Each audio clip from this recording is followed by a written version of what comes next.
Hey everyone, we'll be starting in a moment. I'm just getting everything set up, so please bear with me.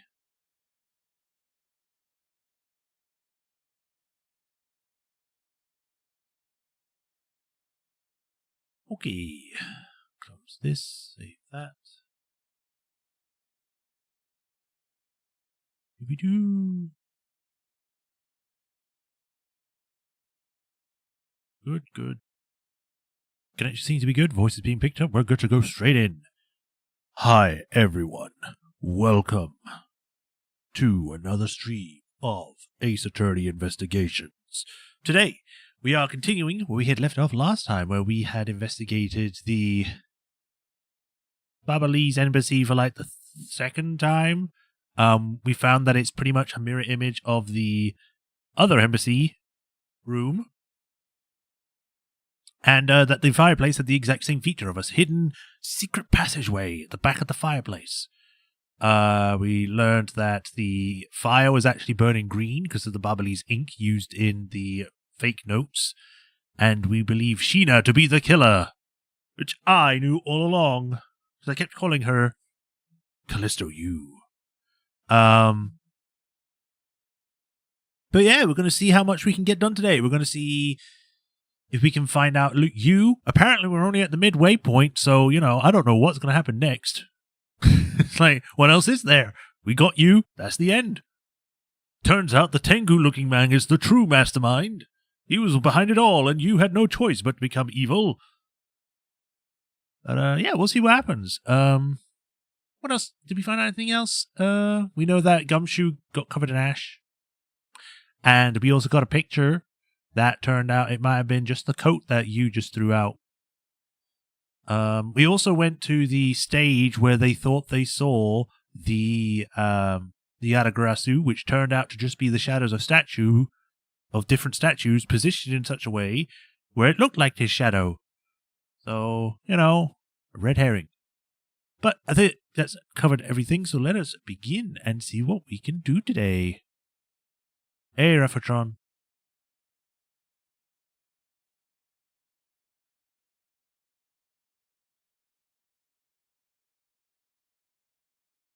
A high-speed police chase as the game becomes GTA. Oh, yeah! Then it'll become good.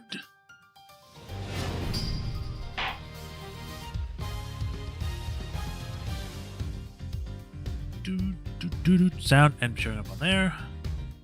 Stream. I'm just imagining Edgeworth doing like Dirty Harry quotes. Do you feel lucky, punk? Did I fire 6 shots or 7? To be honest, in the confusion, even I don't know. Right, everything seems to be fine. So we're good to go. Let's get it done. Wait, my chat's disappeared. There we go. Continue. Turnabout ablaze, the Yadagrasu's true identity.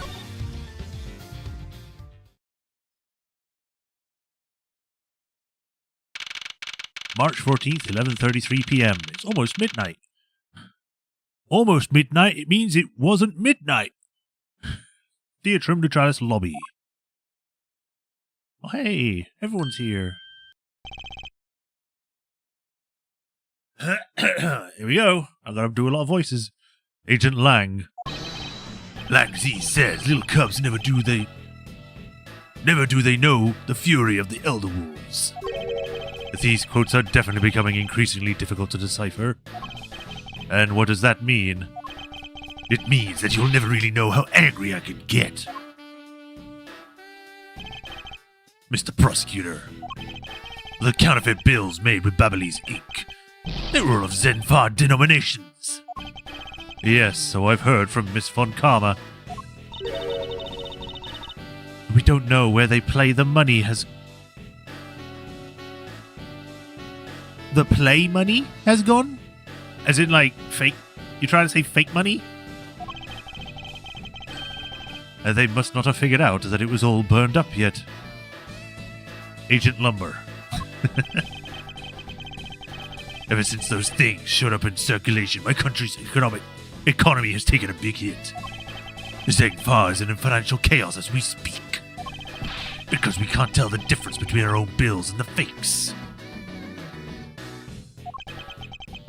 But it's not just the money. The citizens are also worried. They are also fake. I've staked the honor of the House Lang of this, and I've come to the land to capture the mastermind behind this whole mess.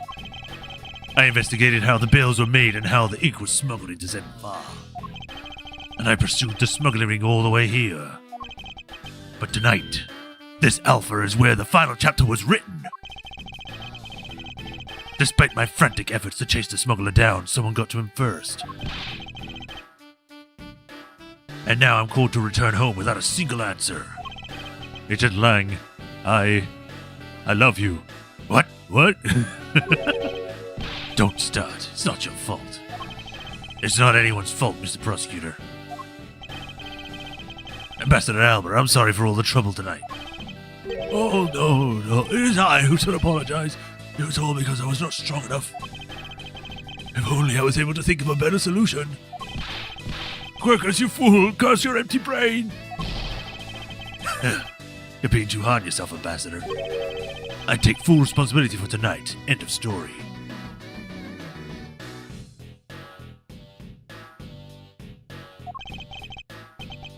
Sheena, let's go. Time to return to our den. Yes. I don't like to admit it, but there's not much else for us to do but go home as well. Agent Lang, a moment. You, Wolfman-Mannered Secretary Lady, hold it. Objection, pal.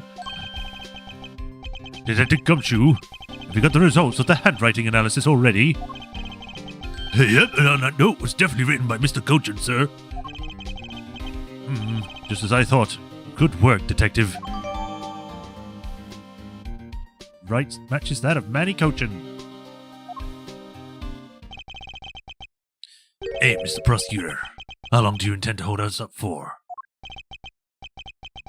Sorry to have made you wait, but I believe that now everyone is finally here.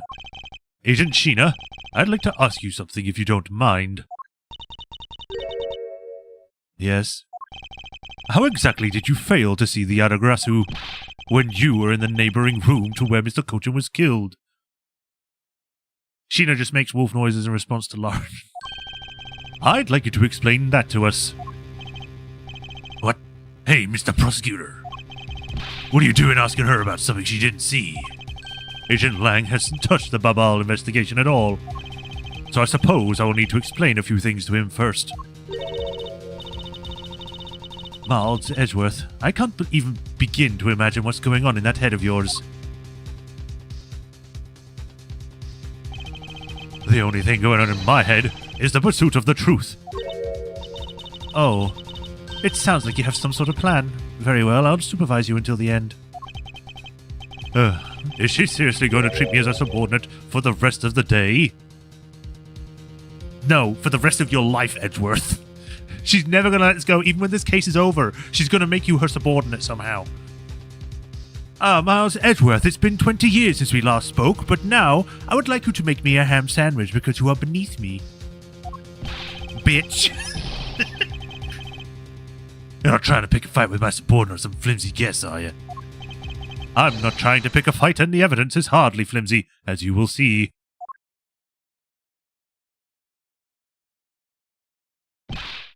Huh. I should have known. As you and I are destined to fight it out at the very end. It would appear that way. Well, I'll prove her innocence. Let's see what you got, Mr. Prosecutor Edgeworth. With pleasure. It's just an edit of Phoenix in there. For my opening statement, I'll discuss the Adagrasu that appeared in Babal. You know what would be funny? Is that if he sees a shadow and it looks like Phoenix Wright, he's like, Right? Where? Oh, it's just a shadow. I'm getting flashbacks to that day. You know, he's like having nightmares and stuff about Phoenix Wright beating him in court cases because he just never wins. Big Brother sold me the case for me and make me a sandwich. And establish who it was that Kay saw. Agent Lang, I assume you've been briefed on Kay's testimony. You mean the suspicious person in a coat that she saw? That's right. That person is one of the keys to solving this case. Because she also has a key in her hair. The person who pretended to be the Yatagrasu. Pretended? What do you mean by that? Edgy needs his schizophrenia meds. I'll get to that in a second, but first I want to review what Kay's mystery person did. Kay, if you could please explain to us for what that person you was chasing you... What? Whoa, what happened with those languages? If you could please explain for us what the person you were chasing did. Okay, you got it. I first spotted the suspicious person near the open-air stage of the Babbly side. I called out to the person, but as soon as I did, that person ran off. I thought it was rather suspicious, so I immediately gave chase. Then I kicked his ass. For the sake of argument, let's call this person the Yatagrasu. Now please tell us what happened when you chased the Yatagrasu up to the 3rd floor. Can do.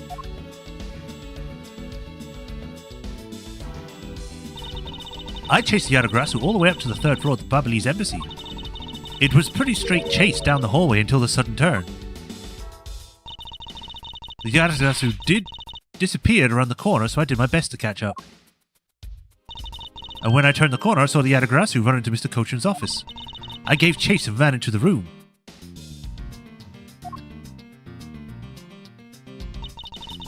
But when I entered the room, it was pitch black. I couldn't see a thing. I felt something on the ground next to my foot, so I turned on the light, but then...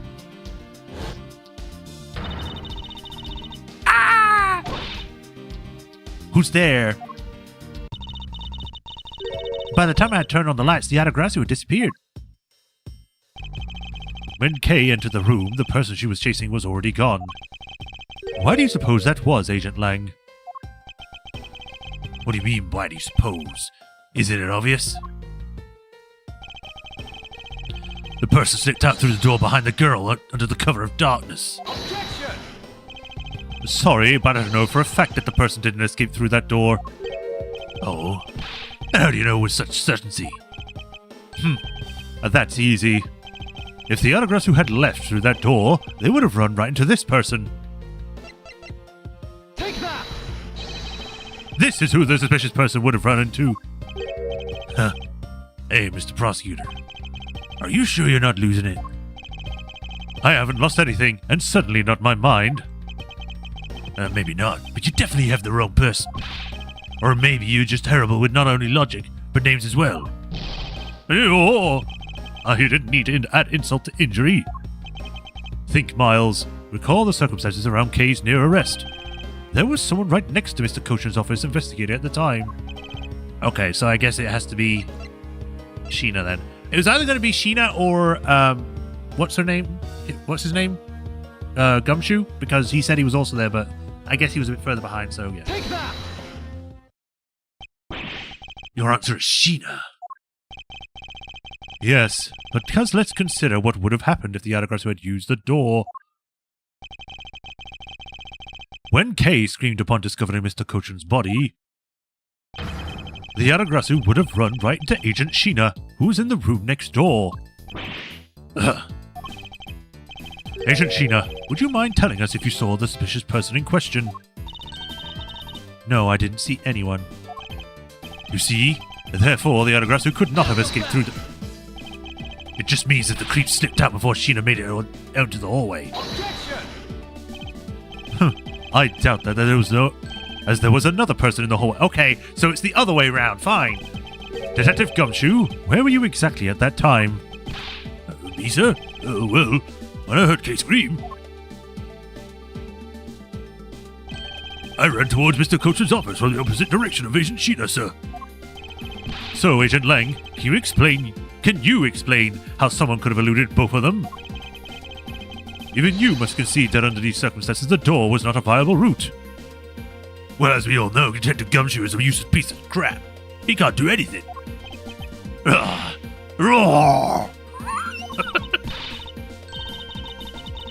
Way to go, Mr. Edgeworth. You nailed him. With just an explanation of what happened. Also, you seem almost as tall as him in this shot. Yes, I've eliminated one of the possible escape routes from that room. But this is far from over. I need to make Agent Lang aware as well of yet another possible escape route the Yadagrasu could have taken.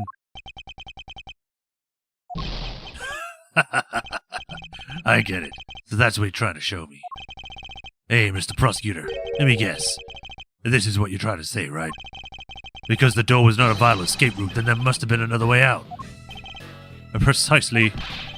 Hey, Mr. Edgeworth, it's time to bust out with the revolving fireplace wall explanation, right? No, not quite. Let's just say this in front of him. Huh? But why? I thought that would have been a perfect time. Yeah, I know Kay's time. That's why I'm like... She's so tall here that it's wrong, but I guess it's because if she was too short, she would be, like, in the chat box. The revolving wall on the bubbly side is known only to 4 people. And if we use this information unwisely, the truth may escape us in the end. What's of all this whispering over there? Scared I'll figure out your tactics.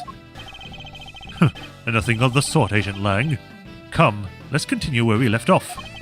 A smug, haughty attitude of yours. You really rubbed me the wrong way, you know that? Well, no matter. I'll figure you out already anyway. The only other possible escape route besides the door is the room's lone window. And since an eerie picture of said escape route exists... Are you saying that this photo captures the moment of the Yadagrasu's escape? In which this case does it case things. What? You'd be laughing to pay attention if everyone was an accurate height. Just imagine Apollo next to Black.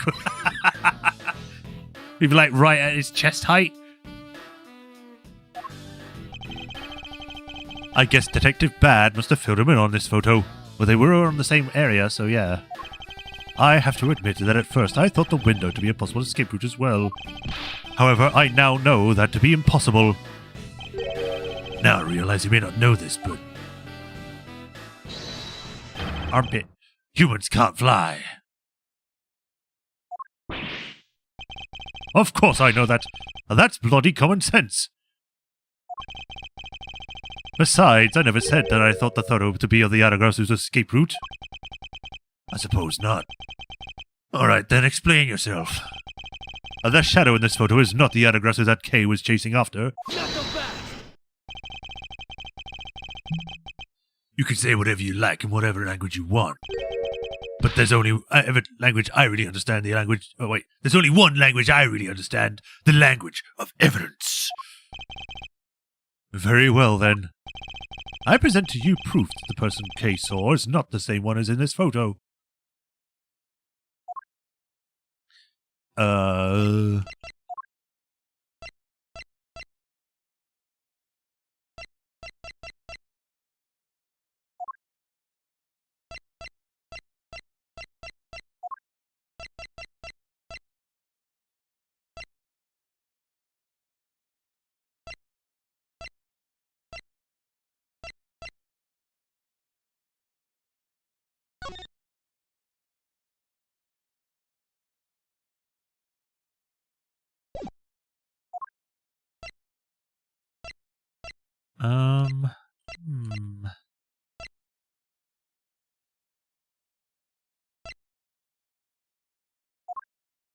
What am I meant to present here? Because it wouldn't make sense to do the fireplace because that's nothing to do with the person. Take that! I'll just do it. This piece of evidence proves that the shadow in the photo is not the person Kay saw. Oh, is that right? What do you think, little miss? Huh? Well, Gummy, what do you think?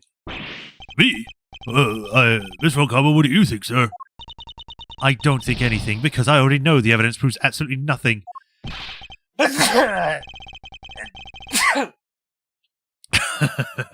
Looks like you got a mute in your hands, Mr. Prosecutor. Oh, the last thing I needed was him laughing in my face. I need to think back to what Detective Bad told me about when this photo was taken.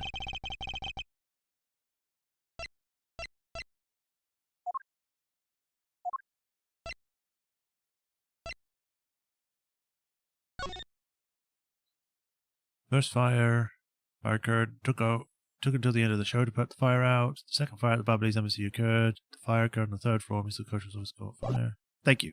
Thank you for the bless you.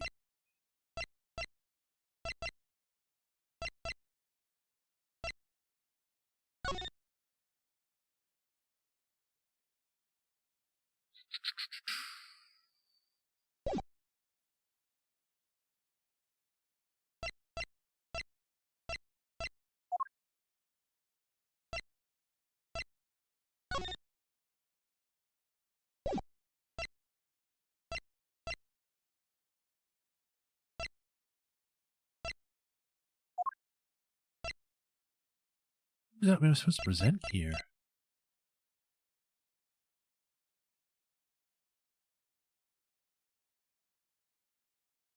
Is it this?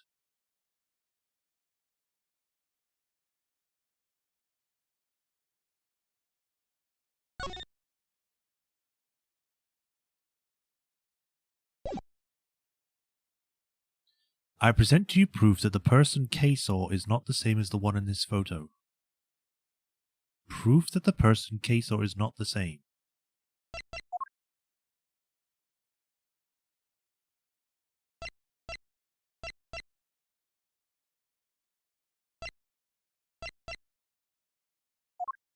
I don't know.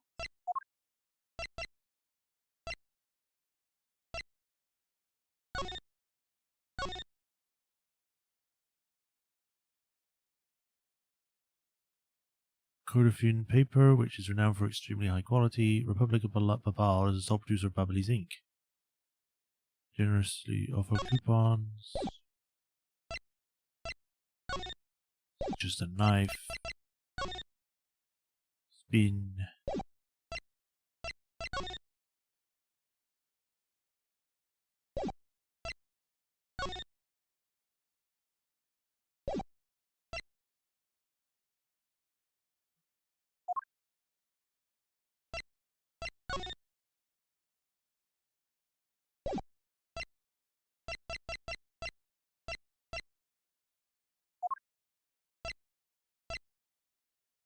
Water refills when the water is too low. Third stage. Maybe the fire? Maybe. Fourth and fifth. Fourth and fifth. Take that! Oh, okay. Let me explain to you precisely why the shadow in this photo is not the Yadagrasu K saw. K spotted the Yadagrasu heading for the third floor during the fire. However, the photo in question was taken just after the first fire. Yeah, way to go! That's twice you bit him in the butt now. We're not done yet. You still have to explain what that shadow is. And no one bit anyone's butt. I would have known. And how the Yadagrasu escaped. I don't suppose you can answer both, can you? Regarding the photo, I admit that we don't understand what it means quite yet. I do. As I thought. However, the Yadagrasu's escape route, now that I can answer. You can. Then we're supposed to get a go on. Enlighten me. Hold it! Even if I explain it, you will try to find some flaw with what I have to say. You were busy heading up the Alabastian investigation, correct? In that case, I doubt you'd have much knowledge about the Babyliss side of the case. So wouldn't it be best if the lead on that side, Agent Sheena, explained in my stead? Sheena is my subordinate. If I don't stick up for her, how can I look her in the eyes or call myself her boss?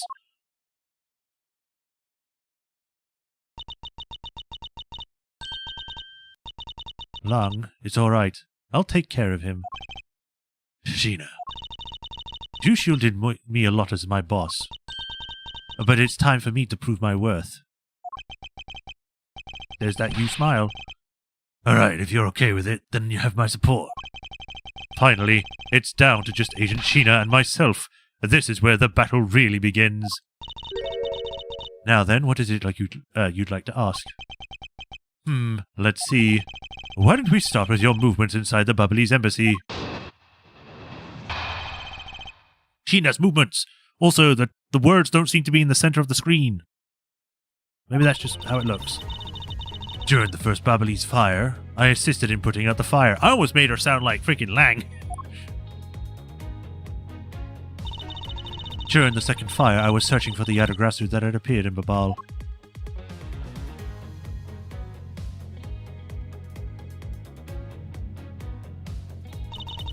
While I was searching, I heard a scream coming from the next room over. Although I was in the next room, I was unable to catch a glimpse of the Yadagrasu. To be honest, I'm actually very skeptical that the girl's Yadagrasu even exists. And that is all I have to say. But I'm not lying when I say I saw the suspicious person run into Mr. Cochin's office. Like I said earlier, I have no intention of retracting my testimony. Good. Just to confirm, did you have a partner when you were on the investigation? No, I moved alone. In that case, we have no one to corroborate your alibi. Is that correct? Are you killing her suspicious because she was in a room by herself? How pathetic! And it wasn't when Agent Sheena tried to arrest Kay under the same rationale? And how about when you accused Larry because he was the weapon's owner? Yeah, how do you like it, Lang? Not that it's unexpected from that useless lump to get into such a situation. Although I suppose it's never a good idea to let mistakes go uncorrected. I'll make no excuses for what I did in that situation. Well, you should at least apologize right now for making Kay out to be the killer, pal. I'm sorry, Sheena. Apologize. I'm sorry, she said while smiling, obviously not meaning it. Also, I just realized the heart thing on her arm makes it look like she's a JoJo character. Just sudden thought there. It's really okay. I mean, I'm not under suspicion anymore. Right, Mr. Edgeworth? Well, I never doubted you. Not for 1 second. I just have to get that jab in there to make you seem as though I'm trustworthy. And the same goes for me. I believe in Sheena. And then let's put that to the test and see if she really is worthy of your trust. This promises to be interesting.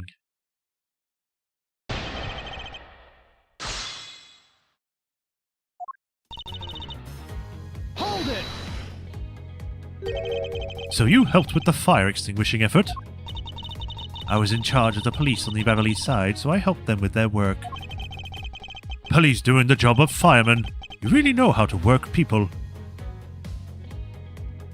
Like Dio, Vanilla Ice, Josuke, The World, and Jolie. Yeah. She sure does. That's because she's one awesome woman who knows how to manage. We get it, you love her. Haven't asked her out yet, have you? I guess so. She's always bringing up you a business card on a scroll just at the right time. To prepare everything before I'm ordered to. That is the definition of a secretary. She kind of seems more capable than Agent Lang, doesn't she? At the very least, she's certainly more capable than you, Detective. Oh, I kind of had a feeling you were going to say that. Sheena's more than just a capable secretary, you know. Sheena, tell me what other things you're good at. Alright. Hold it! By the second fire, you mean the one that consumed the third floor of Babal, correct? Yes, that was when the suspicious person was spotted in Babal. Then you were after the same person in the long coat that I was after. There is no proof that the suspicious person was really the Yadagarasu, because no one was able to get a good look at the person's face. By the way, how was your team's investigation? In order to extinguish the fire, water was pumped into the third floor via the windows. So the majority of the investigators conducted their searches on other floors. And maybe they did, but there was one person who was wandering around lost on the third floor. When the fire was pretty much out, I moved to investigate the third floor. And you did that alone? Yes. Hold it! So you were in the room next to Mr. Cochin's office. I already told you I was earlier. As I was examining the neighboring room, I heard that girl's shrill scream. Upon hearing her, I immediately ran towards Mr. Cochin's office, wherein you proceeded to arrest her, as I recall. Yes, I did. But she was totally innocent, pal. I thought we already cleared that up. And I thought I had already apologized for my behavior. And now if the tenacious detective would be so kind as to be quiet... I have to agree. Right now is not the time to take issue with that. Not you too, Mr. Edgeworth. What I do take issue with is the fact that you didn't see the Adagrasu agent, Sheena. The prosecutor of this country are also strange. Hold it! You were able to catch even a glimpse, despite being in the next room. Is that true? I really hate to repeat myself. I'm sorry for inconveniencing you. However, I simply wish to take sure that you are not misremembering something. We wouldn't want you to be accused of lying later on, would we? Hey, Mr. Prosecutor. Are you calling Sheena's testimony a lie? Agent Lang, I'm talking with Agent Sheena right now. You stay out of this. So I'd appreciate it if you wouldn't interrupt us with your superfluous comments.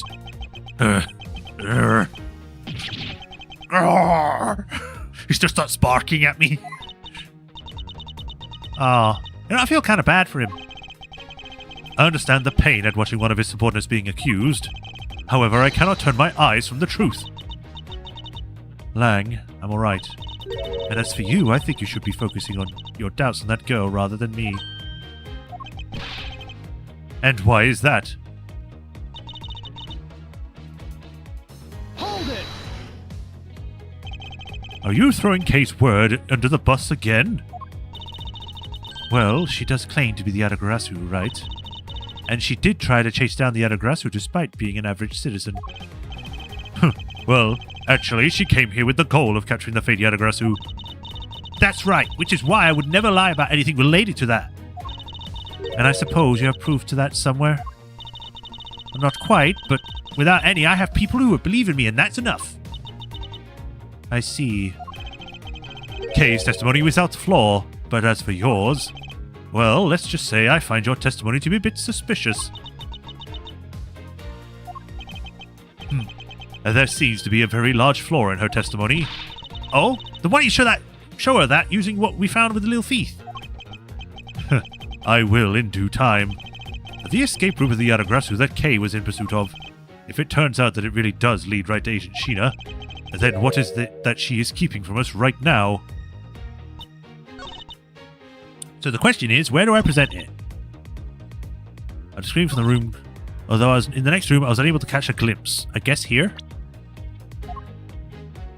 Objection! There we go. Being in the room next to Mr. Cochin's office is the problem with your testimony. Not so fast! Mr. Prosecutor, I don't see what problem you're talking about at all. Well, if you'd shut up, I would show you. Agent Lang, do you recall the secret I discovered about the Alabastian office fireplace? Huh? Oh, you mean how it connects the office with the room next door? What about it? Well, Alabast isn't the only country with secret connecting fireplaces. What? What? The fireplace in Mr. Cochin's office holds the exact same secret. What? The Adagrasu didn't escape through the door to the room of the window. The escape route was through the revolving fireplace wall and into the next room over. She broke her spine! Now, do you see? If the Adagrasu had escaped into the next room, then the thief would have run straight into Agent Sheena. Meaning that it's impossible for her to have missed the Adagrasu. Yeah. What is the meaning of this, Miles? Well, would you care to explain, Agent Sheena? How you managed to completely miss the fleeing Adagrasu, or shall I? You claim that you were in the next room was a lie all along, wasn't it? The truth is, you were the one Kay saw in the coat. Pretending to be the Adagrasu, and you were the one being chased after. I'm boogieing, so it might be. If you sound anything, that's why. Or hear anything. Sound anything? What? As you tried to lose her, you ran in Mr. Cochran's office and headed for the fireplace. And then you shed your coat in the next room, leaving it there to emerge as Agent Sheena. After that, you came back around to place Kay under arrest. Does that sound about right? If not, then speak now or forever hold your peace. How dare you make Kay look like the bad guy was you're the suspicious one, pal?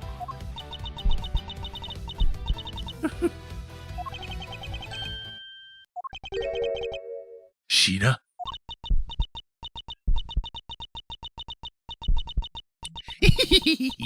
That's not how she's laughing, but yeah.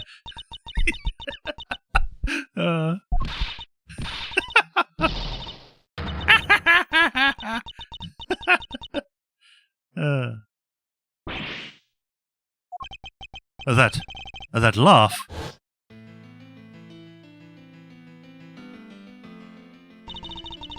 I remember this irritating laugh. I'm getting chills on my spine.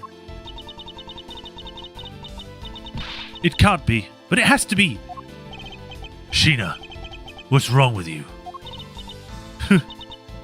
I'm sorry. It was so funny that I couldn't help but laugh. Funny, you say? And Shepard knew it all along. Yeah, I was right. You pay up. Imagine if they changed Sheena to have a question mark at the end. It's like, Sheena? Yes, that you would accuse me of being the Aragrasu. The prosecutors of this country really are also very strange. Do you think you can get away with this simply by laughing it off? That's the whole point of the foreshadowing a twist. Hey, give me this, okay? You think I'm taking things too lightly? I think not. It's the prosecutor who is. Look, everything you said earlier is nothing more than mere speculation. The Aragrasu fled through the fireplace. Do you have any proof to back up your claim? If you don't, then you might have proven no thing regarding the Aragrasu's escape route. The tone of your voice, taken with me now, has certainly changed. And that's because it's been a while since I've had this much fun. But I think I'll let loose, and then we can have a real battle of wits. For an agent of Interpol to show me the true power of her mind, it is a great honor. Don't underestimate me. I'm not some foolish broad, you know. I don't know about that. I know, and that is why I won't have anything back either as I answer your question. My question? Here is your proof that the revolving fireplace wall in Babal was used recently.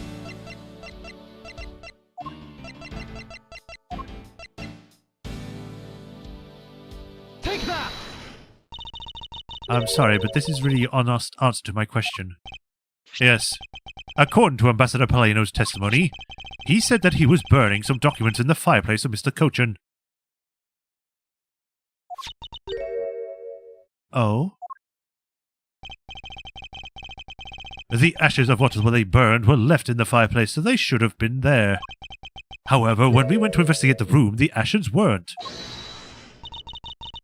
Why is that a problem? Maybe someone cleaned them up. Objection! Unfortunately for you, Ambassador Palino said that he forgot to.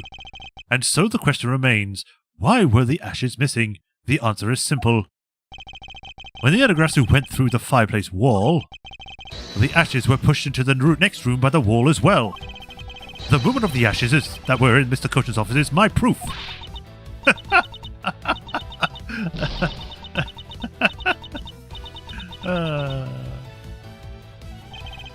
And just what is so funny, Ash's proof. Are you even allowed to submit such flaky evidence in court? You still wish to fight us? Of course, why wouldn't I? In that case, let's hear your counter-argument. My counter-argument, huh? This really is just like being in court. Well, to me, we're simply continuing from where we left off all those years ago. I have no idea what you're talking about. It doesn't matter if we're at a crime scene or in court. Let's finish this here and now, in the midway point through the case. I suppose I've had a lot of fun today, but I grow weary of this game of cat and mouse. Let's make this last testimony and wrap up this third case once and for all. Yeah! The final testimony! Sheena's rebuttal. In my eyes, all you've proved is that the rotating fireplace was used. But you can't really call that proof the Yatagarasu used the fireplace, can you? So then, who was it that used the rotating wall? Show me your answer with real evidence. Remember, we've already finished our very thorough investigation. And we found not a single suspicious thing in Mr. Cochin's office. And there you have it. My counter-argument. Excuse me. Ah, that's very impressive. It's a big, a large counter-argument you have. Just seen through the fact that I have yet to gather that one piece of evidence.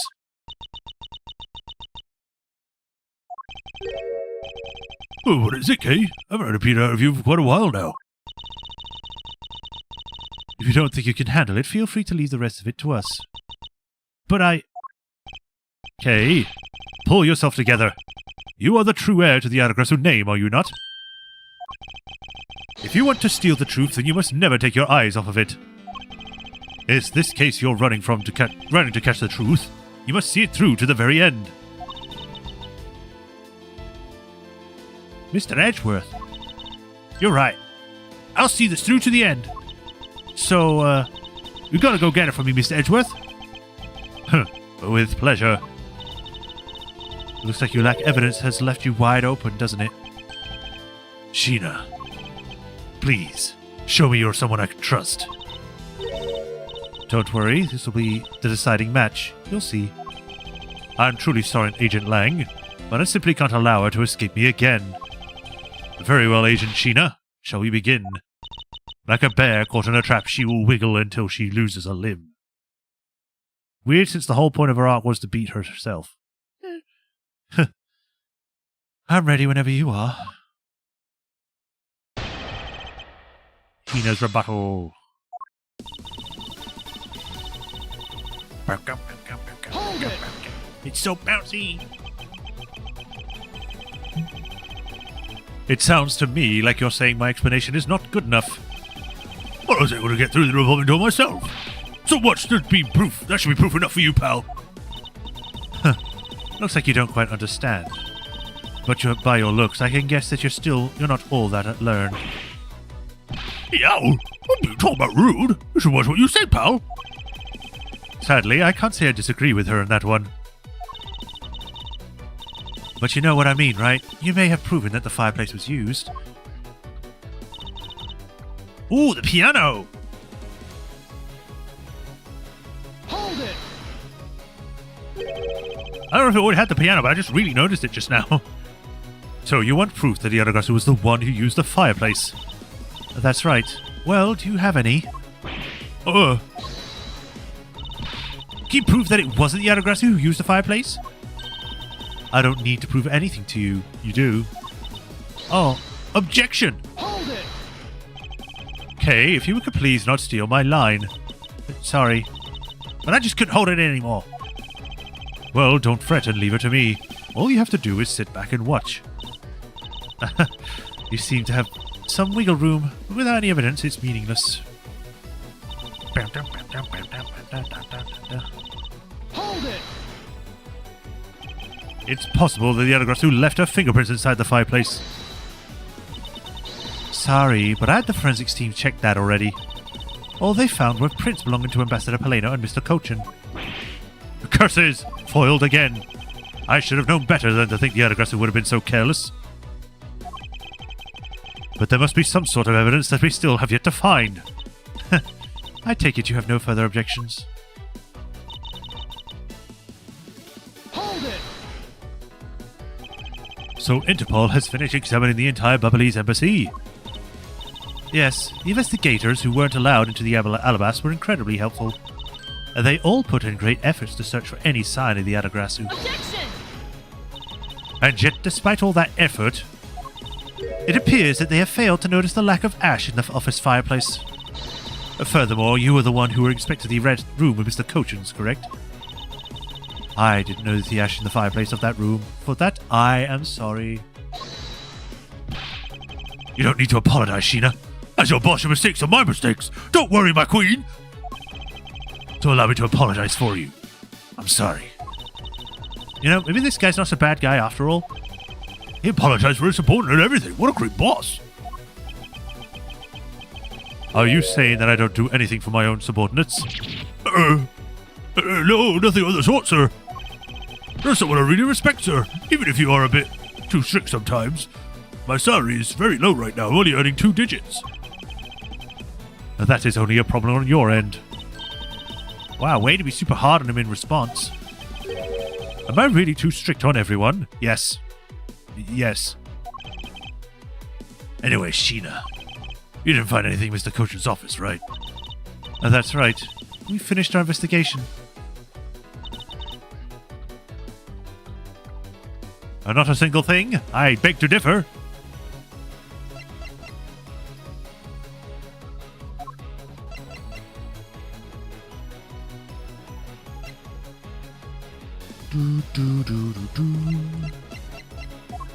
Thing is,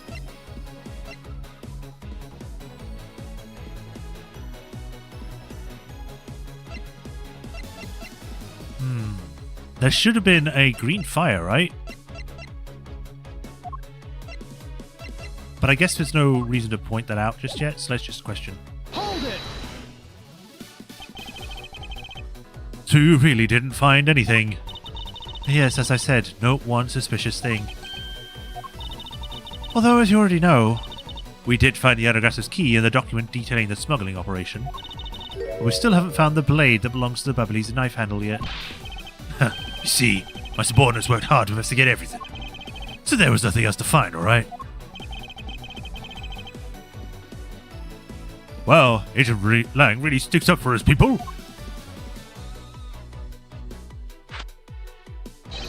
Like Z says, all men are brothers, and friends become family. So you see, my people are my family, and their families are my family too. I have more than 6 sisters now. That's a rather large family you have there. Yes, but as we all know, there is always one black sheep in any family. And though it pains me, Agent Lang, you will know the black sheep in your family. So, do you actually have any proof that the Adagrasa used the fireplace passageway? No, I haven't found any yet. And then what are we going to do? There's no need to worry, because there is a loophole in Miss Interpol's agent, an argument we can exploit first. The one in charge of the Bubbly's investigation was not Agent Lang, which means that with Agent Sheena in charge, it's possible she may have tampered with the evidence. That piece of evidence that we found, if there was one thing I do know, is that it's somewhere someone tried to hide it from us.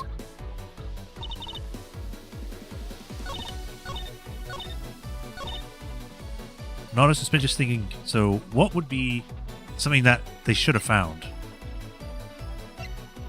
and tried to hide? Laugh in the Rentaro's family polycule.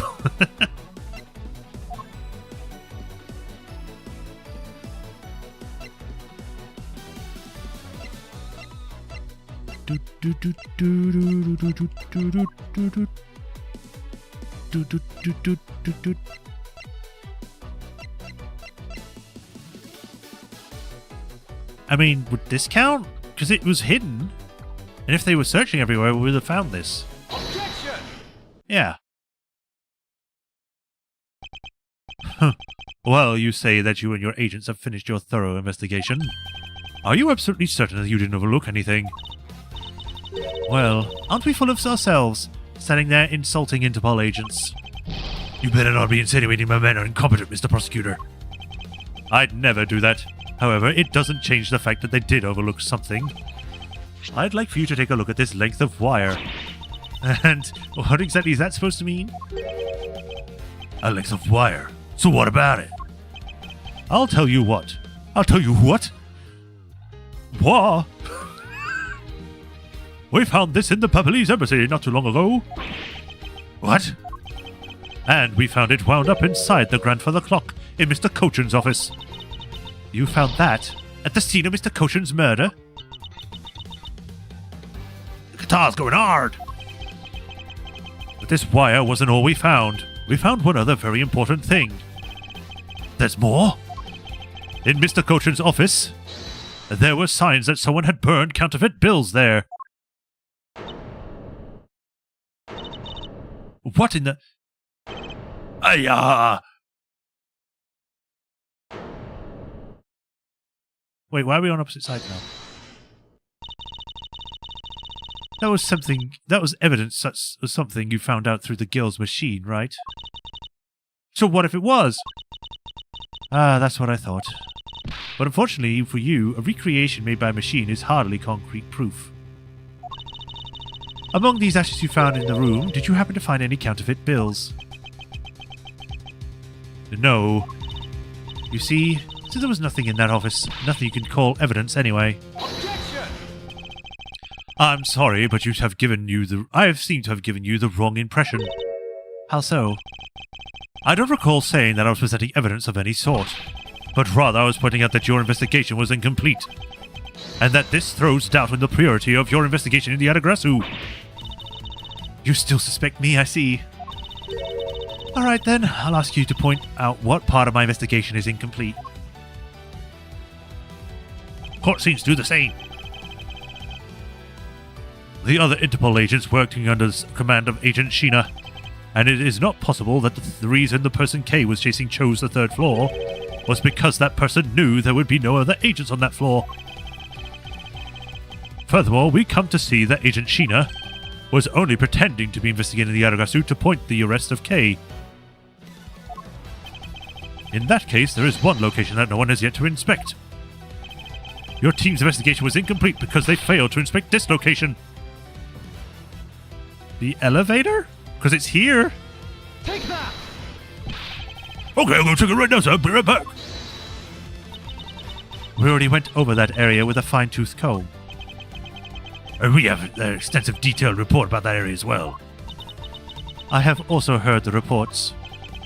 Actually, think about it, I checked out that area pretty well already, too. I guess that means that we really don't need to check that area anymore, right, Edgeworth? Well, if that is everyone's opinion, then I suppose not. Aha. What happened to trusting in your instinct? She does have me there. Oh, I just went straight to it. I guess this one? Take that! The location of Agent Sheena is of course the room you claim to have examined. I believe the room next to Mr. Koshin's office warrants a thorough inspection. Even if you do that, I doubt you'll find anything of use to you in there. I'll be the one to decide that. Detective Gumshoe? Yes, sir. I'm on it. I'll be right back after I check out that room next to the office.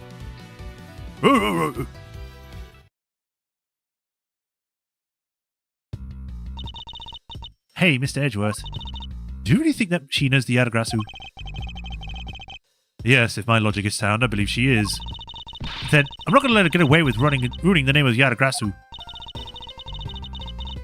But can you prove that she's the Adagrasu in question? Is the question. If Detective Gumshoe can find what I'm hoping he will find, then I should be able to.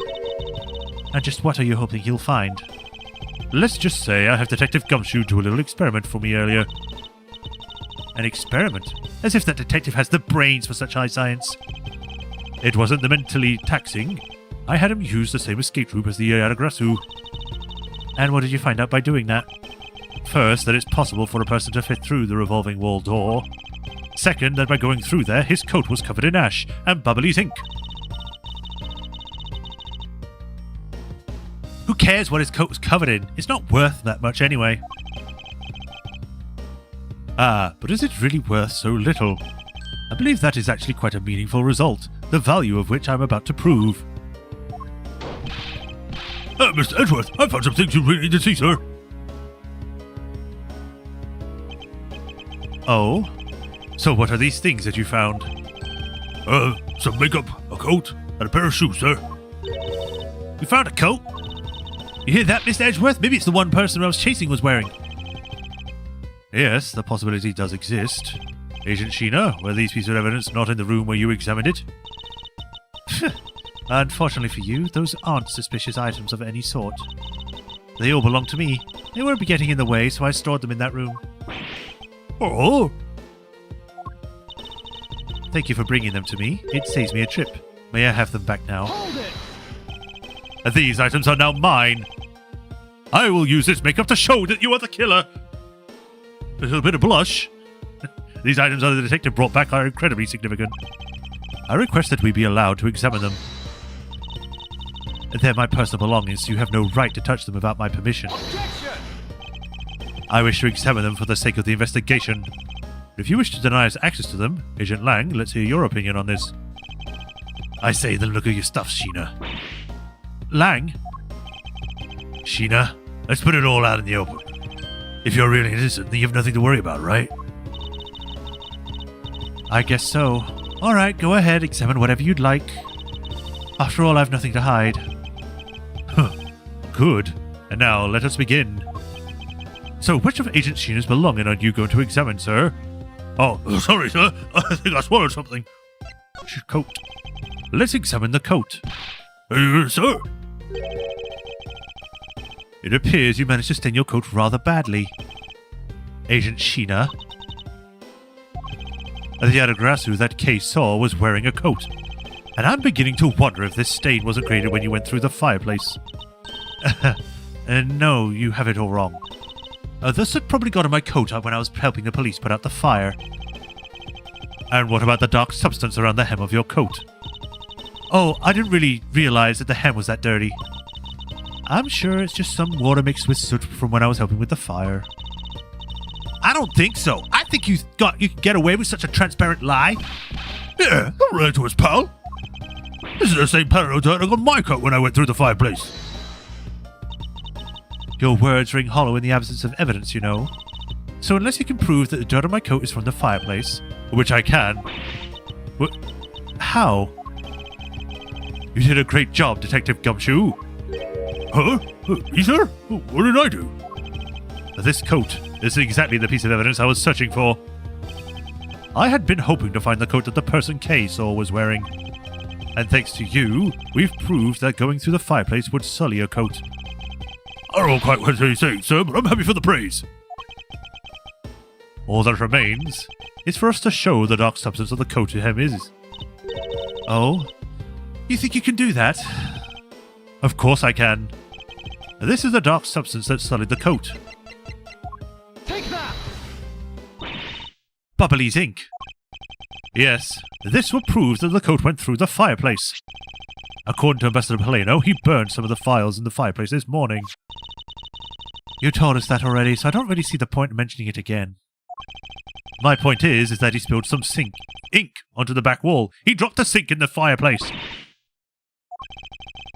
If the dark substance on this coat turns out to be Bubbly's ink, it will prove that you and this coat went through the revolving fireplace wall. Sorry to have clipped one of your wings, Yaragarasu. We're not finished yet. But you have no way of proving whether or not this is Bubbly's ink on the coat hem. Oh, but I do, and I intend to show that it is in the ink a few seconds.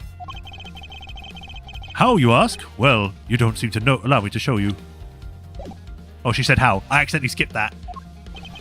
This is how I'll prove the dark substance on the coat in Bubbly's ink. Burn the coat. We can find out whether this is Bubbly's ink or not by lighting it on fire. That's how you're going to prove that it's Bubbly's ink? Yes, if you could please cut a section of the dark-stained area for me, I'd appreciate it.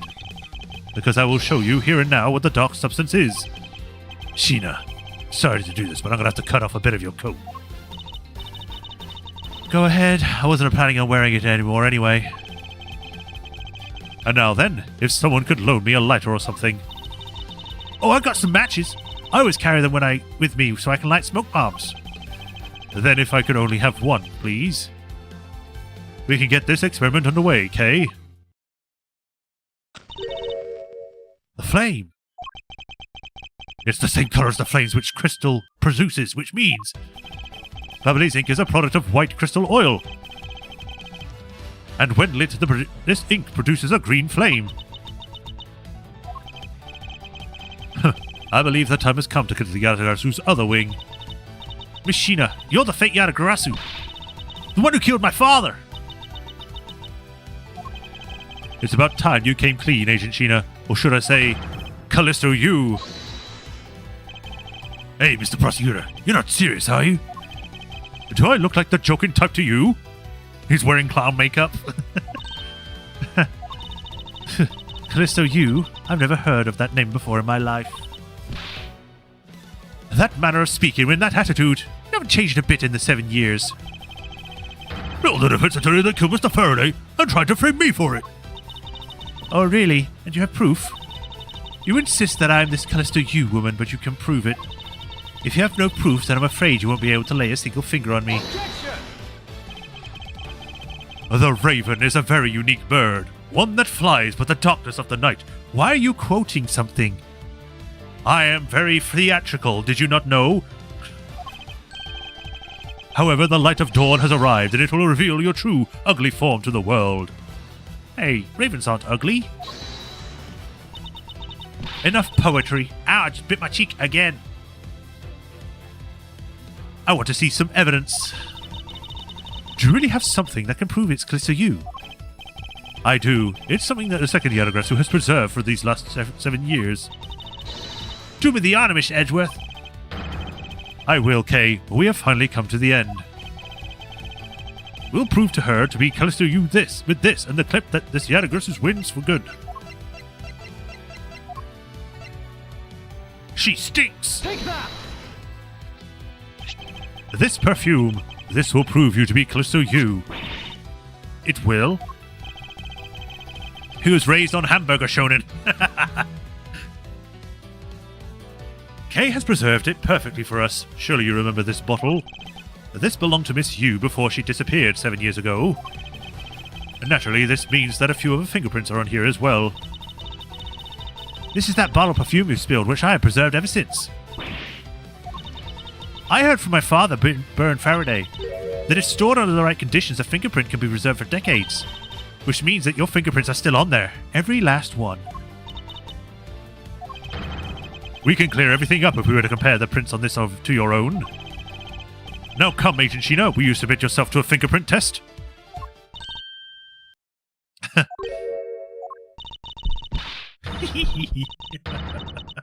She's turning evil!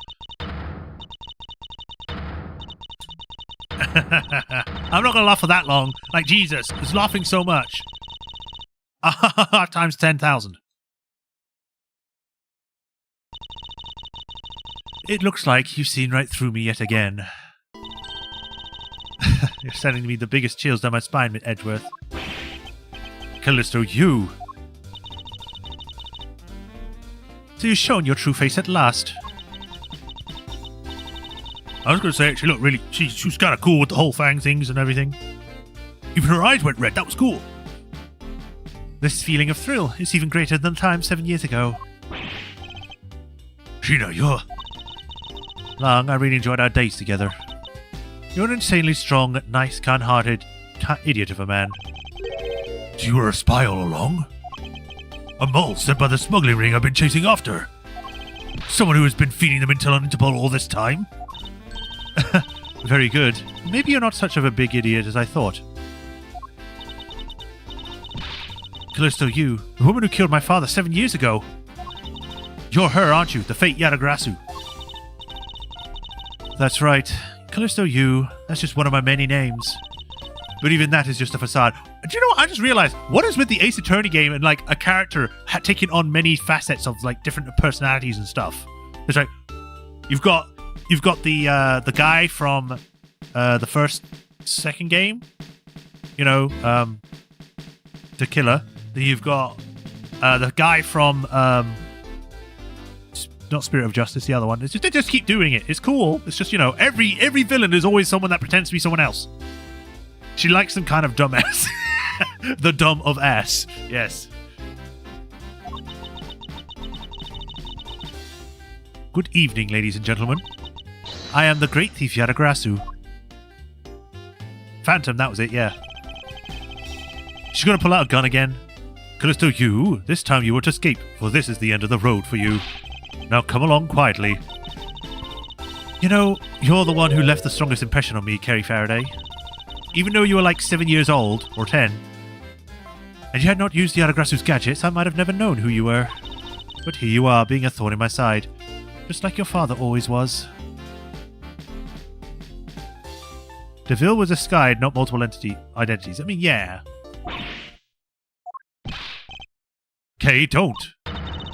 You will never give you what you did to my father. Really are just like him. Mr. Faraday, too, possessed such laughable honesty. Yeah, of course, Kay. Just get captured. Kay. You let go. You let Kay go right now, pal. You despicable. Let go of me, you filth. You think I'm a fake, don't you? Well, unfortunately for you, I'm the real Yaragrasu. But that's impossible! My father was the one who created Little Thief. Hey, Edgeworth. The Yaragrasu has 3 legs. Do you know why that is? Why it has 3 legs? Well, because of the flashback, I don't need to put the voice on. There are many 3 main reasons why the Yaragrasu will always be on one step ahead. First, the Yaragrasu always knows the exact location of the target object. Second, the Yaragrasu always knows exactly how to disarm the security system. No, it can't be! Did you finally figure it out? Do you finally know the real identity of the Yaragrasu? The real identity of the Yaragrasu is... neither! The real identity of the Yaragrasu is neither Burn Faraday nor Callisto Yu. But by the same token, they are also both the real Yaragrasu. Haha! How very perceptive of you. No way! The single person known as the Great Thief Yaragrasu never existed. Mr. Edgeworth? No, I refuse to believe this. The Yaragrasu is known to have 3 special skills. Skill number 1. The Yaragrasu always knows the location of the target object. A lawyer would have the opportunity to learn the layout of client corporations. Skill number 2. The Yaragrasu always know exactly how to disarm the security system. And a good prosecutor would be well versed in the ways of a criminal. And skill number 3. The Yaragrasu doesn't leave a single shred of evidence behind. Ever. I knew it! All 3 of them were the Yaragrasu! I said that! It was a throwaway line and it was true! I can call these off from a mile away! Detective Bad. He's got a bigger gun than you, which means it's powerful. It was only natural for the Yaragrasu to never leave evidence behind, because the lead investigative detective on the case hid it all away. You're the 3rd member of the Yaragrasu? You. I've been looking for you for a long time. 7 long years, but I finally got you. Aha. Why, Mr. Bad, it's a long time no see. What happened to us? We used to be such a great team. If you were such a great team, then why did you kill my father 7 years? That's not Dr. Detective Bad. If you were such a great team, then why did you kill my father 7 years ago? It's called foreshadowing. Shepardimus.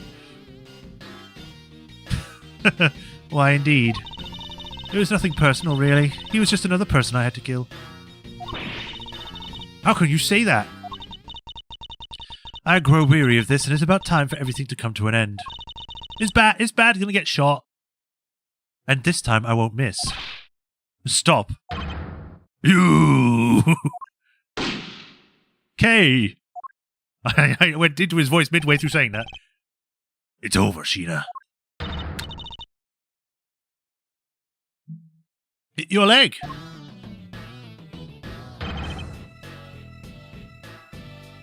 Did Bad shoot him? Agent Lang. I will say these arcs are like really cool.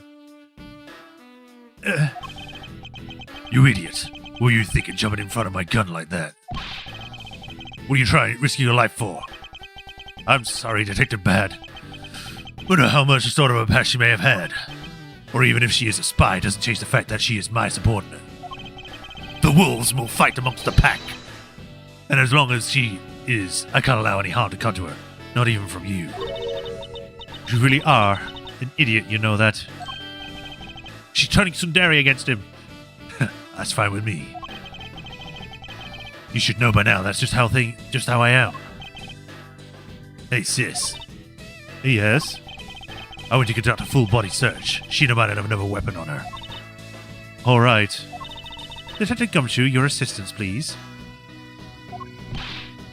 Oh, sir.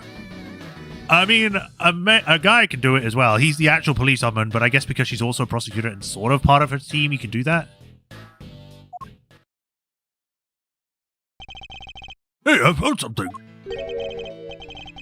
What is this, sir? It looks like the blade of a knife, but it doesn't have a handle. This is the great find, Detective. It is, sir? Let's try pairing this blade up with the handle. Take that! I believe this blade actually belongs with the handle that was on the murder weapon. Hey, they fit together perfectly. This blade must have been taken from the crime scene when the knife handles were switched. I'm gonna go return this to Bubbly's knife now. Alright, I trust that you will make sure that it is returned to Ambassador Polano. Bubbly's knife handle given to Detective Gumshoe. I believe this makes it perfectly fit who did it. Callisto, you? Usually they only let an officer of the same sex do a body search. I mean, I've seen plenty of body searches where it's a guy doing a girl, and they do that thing where they do, instead of doing like full hand, like palm, they do back of the hand. If they have a female officer on site, then yeah, obviously they would let the female officer do it, because they'll be able to do a more comprehensive? They'll be able to use the whole hand, I guess. But, you know, who knows? For the only time the handles could have been switched is just after Mr. Cochin's murder. Which means that you must be Mr. Cochin's killer. I thought that was obvious. You killed Mr. Cochin with the Abalastian knife. He just falls over. He's like, eh. Switched the handles and then took the original blade of the Bubbly's knife with you. Later, you allowed yourself to be spotted by Kay near the open-air stage. You used the fireplace to lose her, and then you went back to accuse her of the murder. Does that about sum it up? Objection! You craft an engaging lie, Edgeworth, but those are two problems with it. Or tale. Or problems in what respect? What do you think the real reason was in allowing her to chase after me? It was all so that I could capture Kay Faraday. What? What? And now I am the dead. Yeah.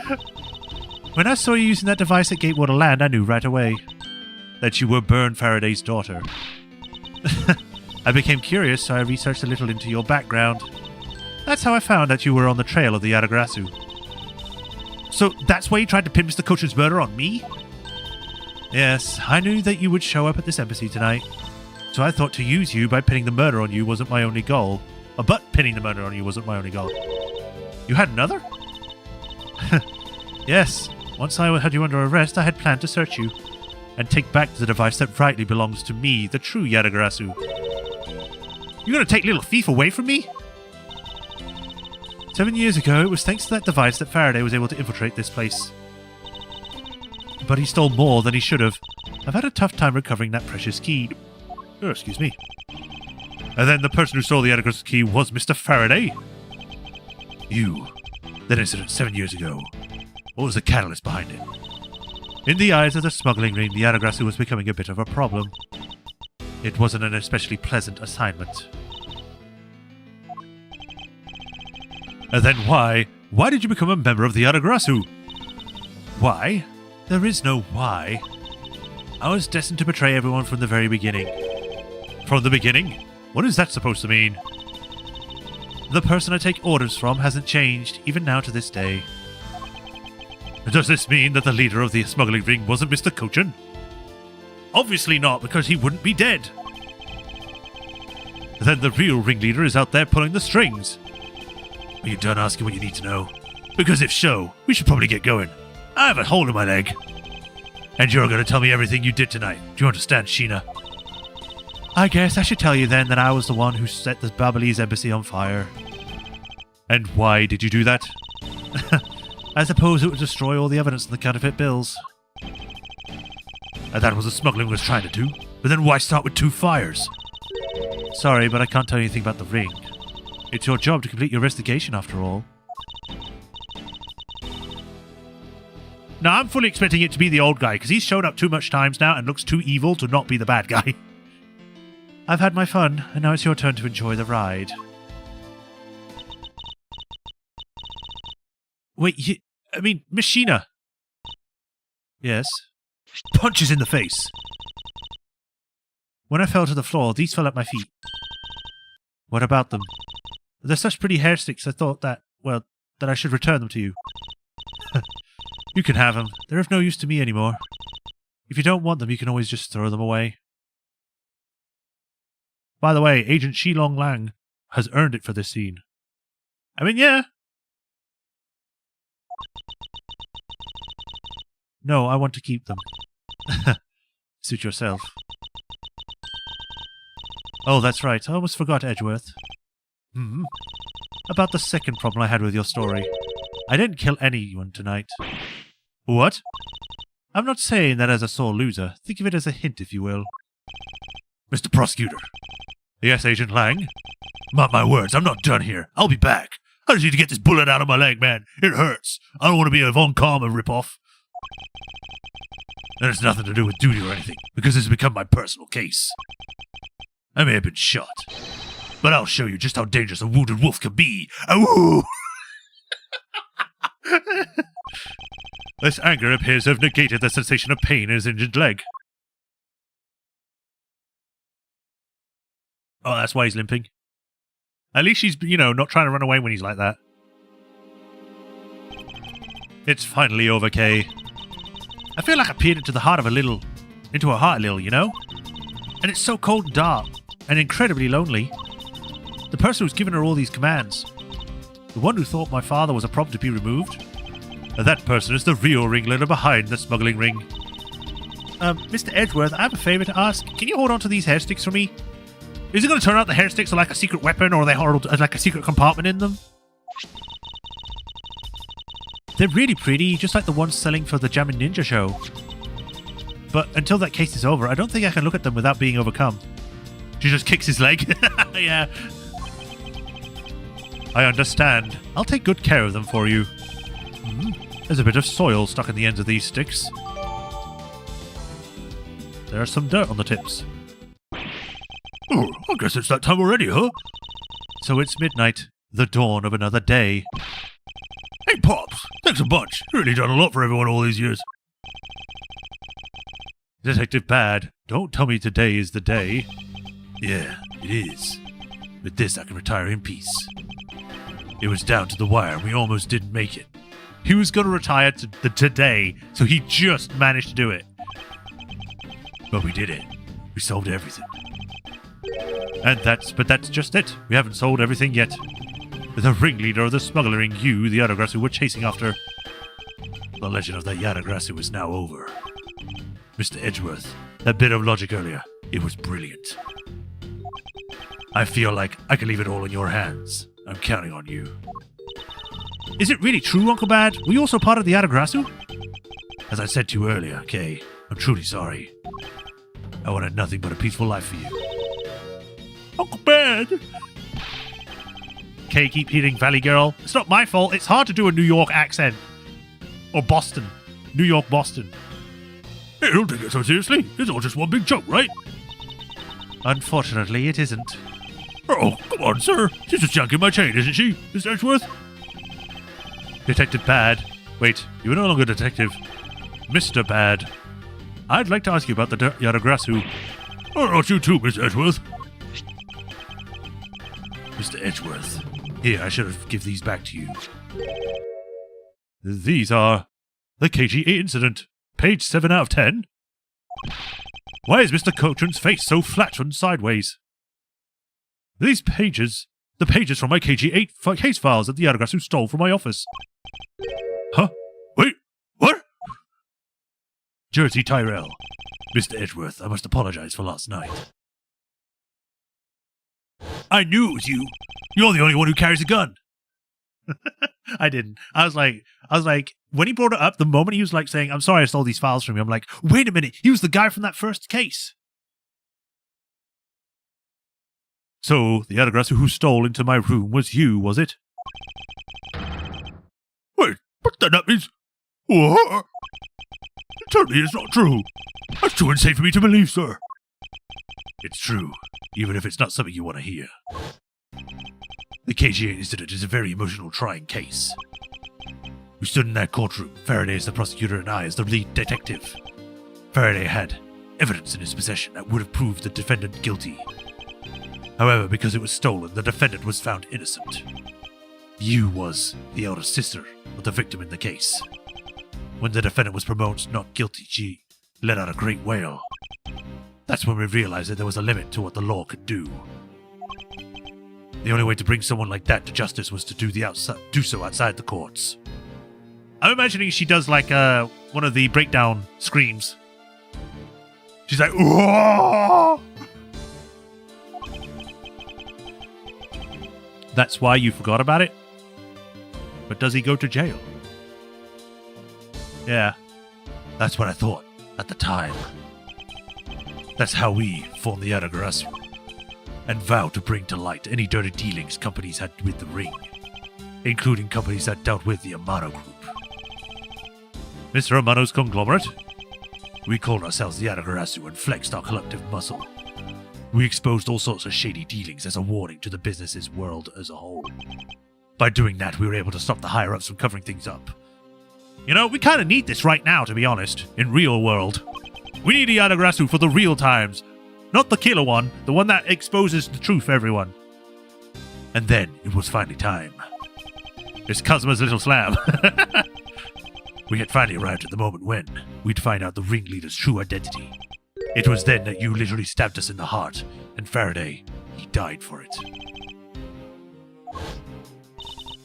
But why? Wasn't she the sister of the victim of the KG-8 incident? After Faraday's death, I looked into her past, and that's when I found out that she was a phony. The victim of the KG-8 incident in CCU. She never had a sister. Oh, what? Then that means... I mean, she literally said that it was an identity she assumed. She just pretended to be the sister. Sheena wasn't the only fake name she used. Callisto U was also another pseudonym. From the very beginning, that woman was a spy sent by the smuggling ring. She said it herself. I was destined to betray everyone from the very beginning. I became Edgeworth for a second there. Anyway, let's return to the real topic at hand. Mr. Edgeworth, this trump card that we stuck into this page of the case file, please use it wisely. A trump card? That photo that we stuck on there, try peeling it off. Behind it slumbers a piece of evidence that Faraday hid away all those years ago. The Raven cause for the death of the foolhardy evildoers. It's the mark of the Adagarasu, but why? This is a directives card from the big boss. Take a look at the back. This was something Cochin had on him at the time of the KG incident 10 years ago. That blood is from the victim of the incident, Mr. CCU. Miss. But why is the card adorned with the mark of the Adagarasu? The reason why we called ourselves the Adagarasu was because of the three-legged raven mark that Smuggling Ring's boss used. Apparently, orders from the boss would come on these cards without fail. The person who received the order was supposed to burn it immediately after reading it. And apparently it burns a bright green flame when set ablaze. So you mean the cards were written in Babyliss ink? The fact that the card to the Cochin was sent made it into Faraday's hand at all is nothing short of a miracle. We decided that whenever we stole anything, we would send a card along with it to the police. So that's what those white cards are. It's like a photo-negative version of each other. The great thief that used the mark, that only those within the ring would know. It was our message to the ringleader, that we were already only a few steps behind. Trump card data jotted down in my organizer, containing orders from boss of Smuggling Ring to Cochin. And one more thing, Detective Gumshoe. I'm entrusting this to you. You want a lollipop? It's been in my mouth for about 20 years. Put it in yours. It will give you luck. Oh, what is this, sir? This is what I was talking about earlier. During the KG incident trial, Faraday had this in his possession. This important, definitive piece of evidence. But I thought it was stolen. How do you have it? The person who stole it from us 10 years ago was a man by the name of Ernest Amano, and he had locked it away and hidden for all this time. But we forced him to tell us what it was finally after the other day's kidnapping. Interesting. This video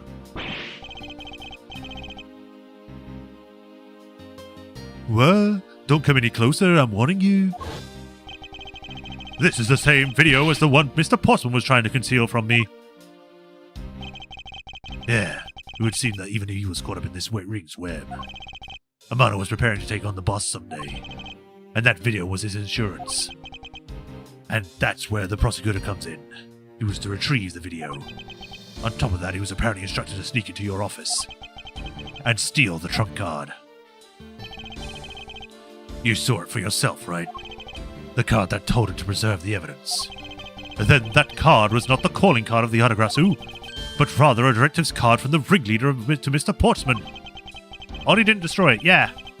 But he was dumb, so I'll just say that he was dumb, that's why. The two pieces fit together for a strong weapon for whoever holds them. The evidence Mr. Postman thought to withhold from me, and the ones you stole from my office last night. Both pieces are illegal, and for me to use either one is... Whether you use them or not is up to you. But they will be of help to you when you take on someone who's above the law. Is the boss one of those cannot be brought to the courts that Mr. Faraday spoke of? Detective Bad, there is no limit to the law, or it is the people who determine the limits to them. Actually, it's not. It's the lawmakers. The people may say they don't like something, but they can't really do anything other than, rebel. You still insist that, even now. You really are something else. I leave the rest in your hands. Now then, Detective Gumshoe, the handcuffs. It's time to lock up the last remaining member of the Yadagarasu. Pops! Don't ever lose your detective spirit. Pops! Why is this happening? This isn't justice! I always told you, do not get emotionally involved. Now let's go. And then Detective Gumshoe was never a detective ever again. Yes, sir.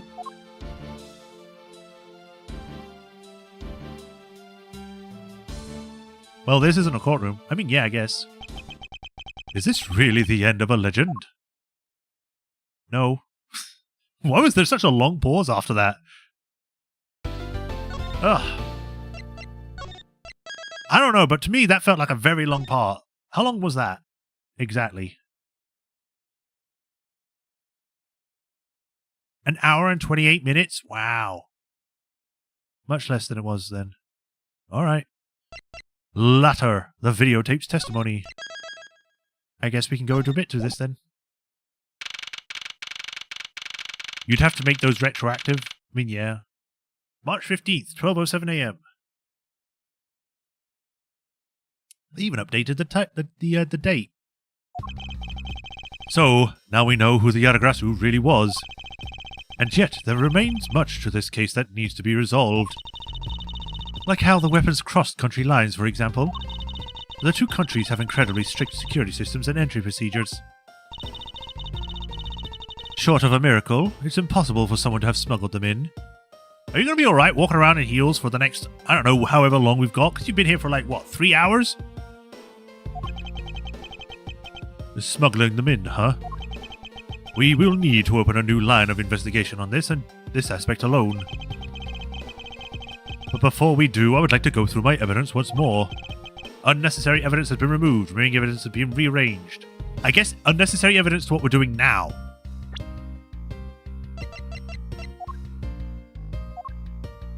We still got a bunch of stuff. I thought we'd get more of this out. Hey, there's a VCR here, sir. Now we can see what's on that tape Detective Brad gave us. This piece of evidence from KG8 incident, hidden from sight for 10 long years. I think this case ends around 5 a.m., or as it says in the chat, QM. That's the quantum minute time. I just know that this is related to the current case somehow. Detective Gumshoe, if you please play the tape for us. Sure thing, sir.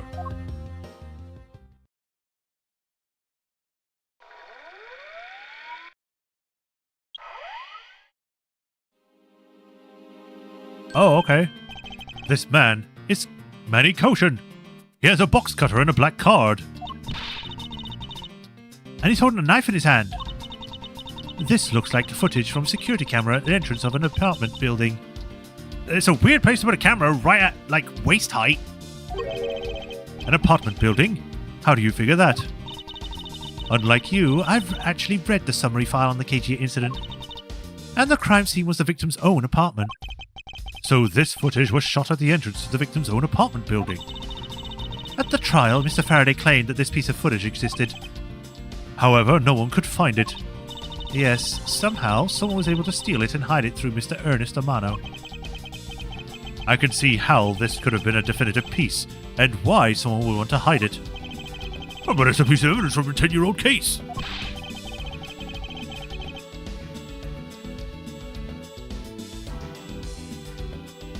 There's no way it's related to this case we're working on now, sir. I actually believe it has everything to do with the case we're working on now. Hold on a minute, I need to let out my cat.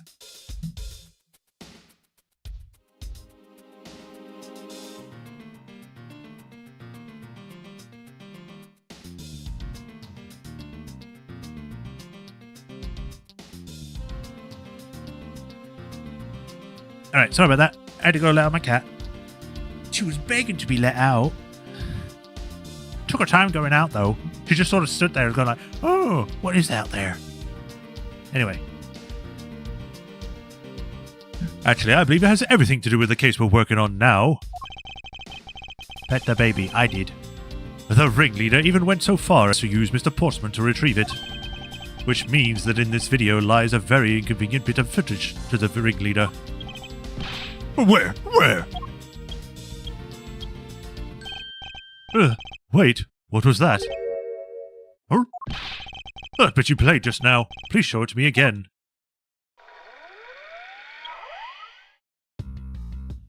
There's a car. He looks so sad in the background.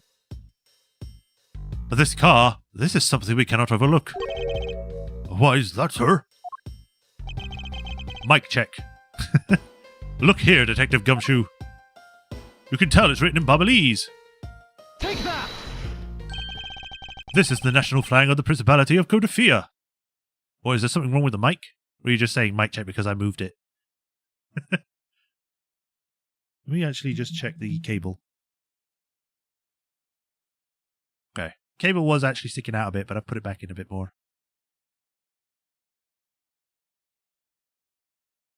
There we go. The national flag of the Principality of Codafia. And because it has the national flag on it, we know this to be an official government car. Why would you do this? Like, why would you go up in, with an obvious political ambassador car? Like, you would come up with, an undescribed, unknown vehicle, not just, oh, I'll just take my Audi whatever car with a sign saying it's me. It cut for a sec. Okay.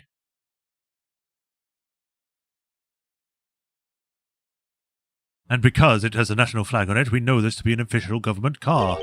But the question we should be asking ourselves is, what was a government car doing there? Miss Von Karma, Mr. Edgeworth, so you were here all this time. Ambassador Alba. Thank you very much for continuing your investigation, even at this time of night. If only I had even a tiny bit more careful. This tragedy would never have happened. I'm truly sorry. The fact that you just show up when we're talking about yeah, you're obviously the bad guy here. This wasn't your fault, sir. This has nothing to do with how careful you were. You idiot carcass! You could have chased after a simple thief. Now then, let's get to the real reason why I came looking for the two of you. I would like you to put the investigation on hold for a while. Can you do that? He needs a nap, yeah. Excuse me? I heard you apprehended a thief that turned the embassy upside down. And we were in the middle of an event celebrating our country's reconciliation. We can't exactly have the police and detectives walking around here forever. You're scaring the visitors away, so I hope you can understand how I feel. But we must finish the investigation and resolve the remaining issues. Why don't we just leave the rest to the Alabastian and Beverly's piece? Ambassador, we're so close. Just a little more and... Miss Longhammer, I'm afraid I made up my mind. Oops, all obvious. He needs more souls. And without my permission, you can't proceed with your investigation anyway. Right?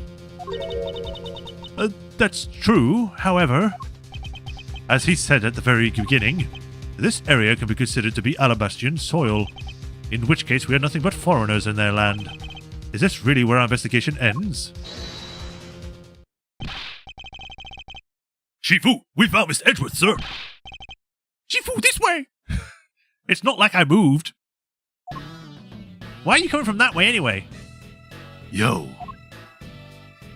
You put on those glasses fast. Agent Lang, you're back on the scene rather quickly. If I laid back during a break, I'd lose the scent of my prey, Mr. Prosecutor. He literally put on those glasses just to take them off for this. Agent Lang, why have you returned? Because I have to solve the case. I have to solve this case no matter what. Well, I'm sorry to inform you. Don't make the wrong way. I don't suspect you personally.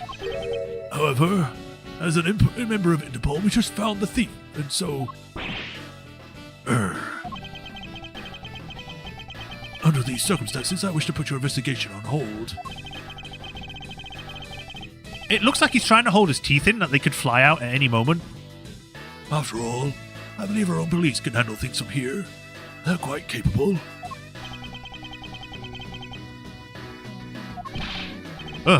At this rate, our investigation really will come to a close.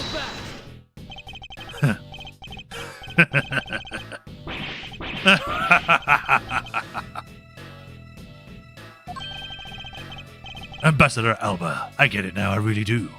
If my sweat glands still worked, I'd be perspiring. Oh, I'm very glad you understand how I feel. No, not that. What I was talking about is...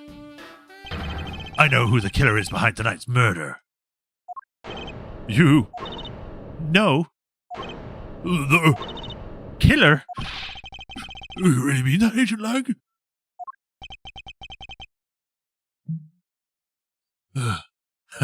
Don't worry. Wolves don't lie. Then who is it? Well, let me first say that I'm not talking about Mr. Cochin's murder. That was all Sheena. Lang Ji says the truth lies not at the exit, but rather shines outside the maze itself. But we know it not to be her because she admitted that she didn't kill anyone. The truth is unexpectedly simple. So let me ask you this. Who do you think was Damask's killer? I'll tell you who. It was you, Franziska von Karma. What? I was the killer? Hey, wait, but that's impossible? Yeah. Although, that whip is actually quite... Ow! Hold your tongue and let that ludicrous remark were you about to make. Agent Lang, are you seriously accusing her of murder? Yeah, I am. He doesn't appear to be joking. Hey, sis, I remember that just before Ambassador Alba was sent to give a speech. He called you into his office, right?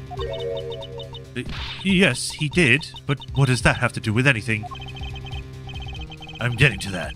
Furthermore, in order to solve both cases, you moved around quite freely between Alabasta and Babal, did you not? Objection! And where is your evidence that I am the killer?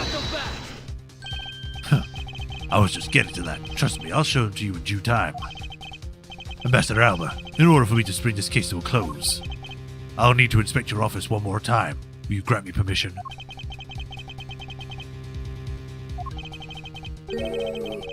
With things as they are, I suppose I don't have much of a choice, do I? Good, then let's move out. Oh, and don't think about running away, sis. My pack will keep a close eye on you. You can bet your bottom dollar on that. As if I would have any reason to flee. But just so we're clear, your logic had better be sound. Because I'll accept nothing short of perfect explanations. She seems rather upset. Not that I blame her. I expected that you'd accept no less. We'll see how long you can keep that nose of yours stuck up in the air like that. Hold it! Agent Lang, as someone related to tonight's case, I request that you allow me to take part, and so that I may clean up my superior's mess. I guess I should. More the merrier, especially when it's the peanut gallery. Oh, in that case, I want to join in too. I still haven't seen what it looks like in Alabasta yet. Kayan, you gotta be in too, pal. I can't sit around doing nothing when Miss Von Camo's in trouble. Hey, Gummy, let's have a competition to see who can save her first, okay?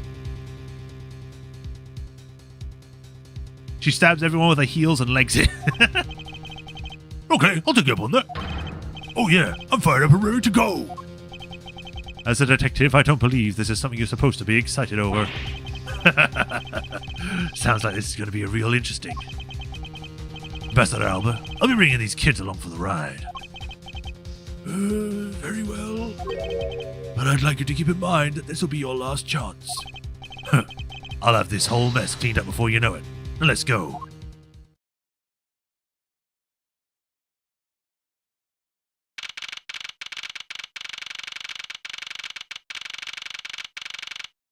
$12.53.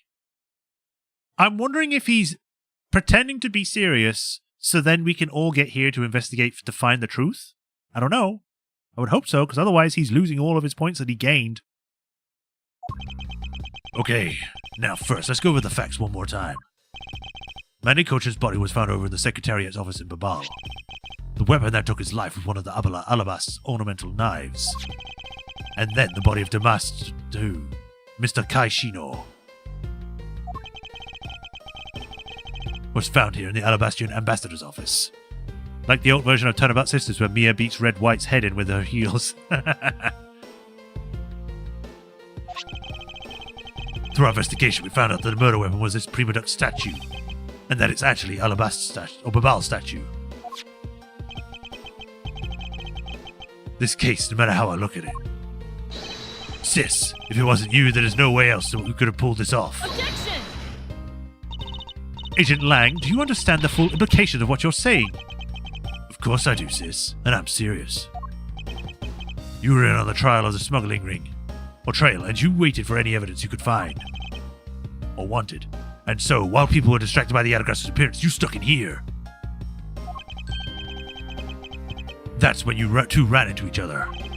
You and that other thief who took advantage of the confusion from the fire. Objection! Even if all that were true, how do you explain the movement of the weapons? Huh. Don't worry. I plan to show that you're the culprit behind that too. You have permission to investigate both embassies at will. With that kind of free reign, you could have easily... Hey now! He grabbed it! He's too powerful! Look, sis, I thought I already told you I'm not messing around here. This case isn't directly tied to the smuggling ring, but Sheena certainly is tied to the smuggling ring. He is right in saying that she is a member of the smuggling ring. However, the connection between this case and the ring could it not be deeper than what any of us can imagine? Let's get this ridiculous circus over with already. Francisca, you need to calm down, because you only know the facts of the Alabastian side of the case. I don't believe you can see the case as a whole, and therefore solve it. What? But don't worry, I'm taking this seriously as well, and I'll prove your innocence, big little sis. Big little sis. That's the only way to be, Mr. Prosecutor. It's either that he's doing it so that we can find evidence to find the truth, or he's butthurt about Sheena and now he's trying to get one of my people. But you can't come up with anything else that can top my hypothesis. Of course, your explanation has to solve the mystery of the moving weapons as well. Of course, and I will. And now let us delve into the truth behind the murder of Master II. You do understand, don't you, Miles Edgeworth? This isn't just a confrontation against Lang. If you can't figure out how the murder of Damas II is related to the smuggling ring, then it will mean the end of your investigation. As long as I have good counter-arguments to his hypothesis, and then the best I can do is walk this thin tightrope and see what I can do. Come on, Mr. Prosecutor, let's get started. Yes, let's. Oh, we're going straight to questioning. Okay. Border-crossing weapons. One of Abelard's knives was used in the Babal murder of Mr. Cochin. And the murder weapon in the killing of Master II is Babal's Prima Duck statue. Somehow these two objects were able to penetrate two countries' impenetrable security. The only one who could traverse the two wet countries just before and after the crimes was you.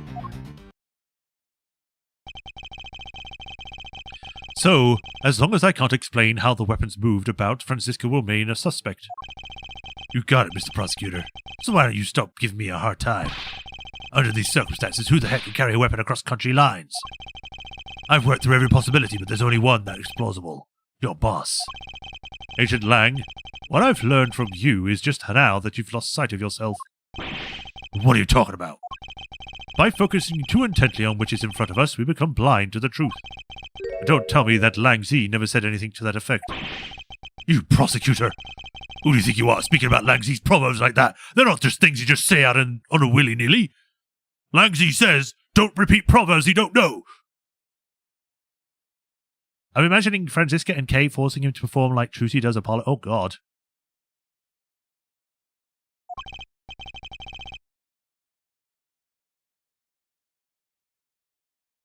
I don't need his proverbs, because my words are all you will need to see the truth.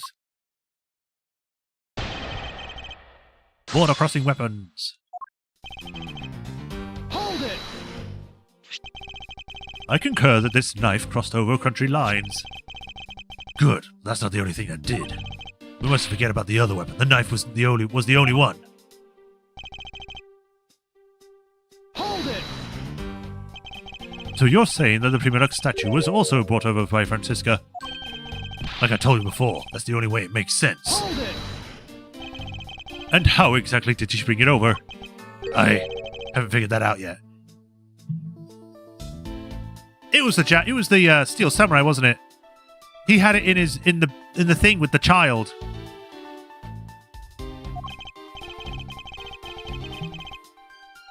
Huh.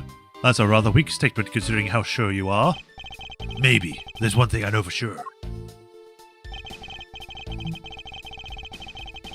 Hold it! Impenetrable?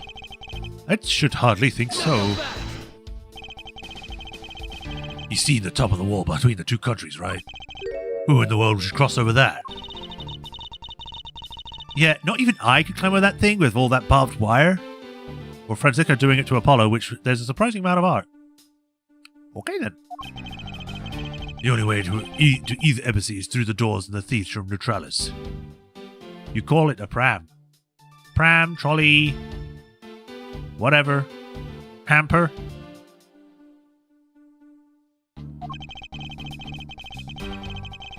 So the only way for the knife and the Prima Lux statue to traverse the two countries is through the security camera-equipped, well-guarded doors.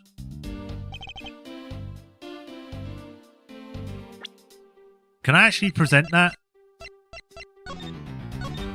It's not here.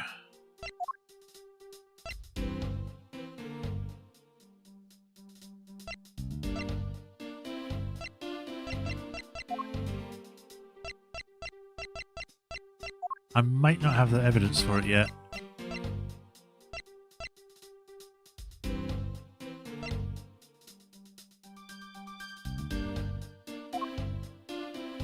Ugh.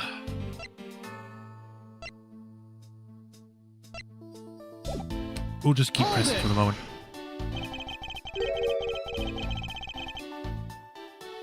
Was Francisca really the only person to have travelled between the two countries? According to the guards at both doors, she's the only one to go back and forth. The sis there was in Alabas when the Adagrasu showed. And then just before the guys found Mr. Cochin's body, she entered Babal. I think we can assume that's when she brought the knife into Babal. Objection! Then how do you explain the Prima Lux statue? I haven't quite figured that out yet. However, the fact that the two weapons crossed the border proves that the killer must have had also travelled across the country lines. The only things to cross the border are the Prima Lux statue and the knife. I should hardly think that those are the only two items, Agent Lang.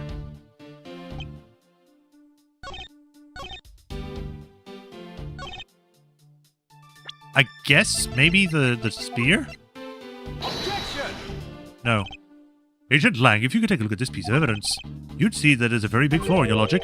Flaw? Are you sure it's not your eyes that are flawed? Talk to me again when you can think straight. No, maybe this wasn't the piece of evidence I was looking up for after all. Just trying to speak through. Larry swam. Maybe he did. Maybe he did. Objection! No, not dogs either.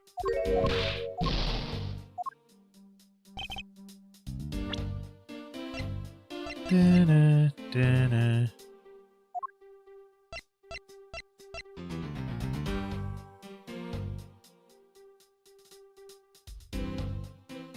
Wait, this was also one of the things? Because this came from Cochin, and he was in the Babal thing. Objection! Oh, no, never mind then.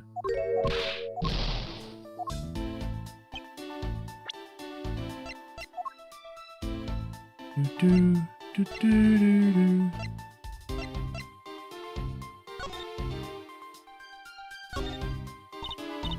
Hey, take a look at this, Mr. Edgeworth. There's dirt on here.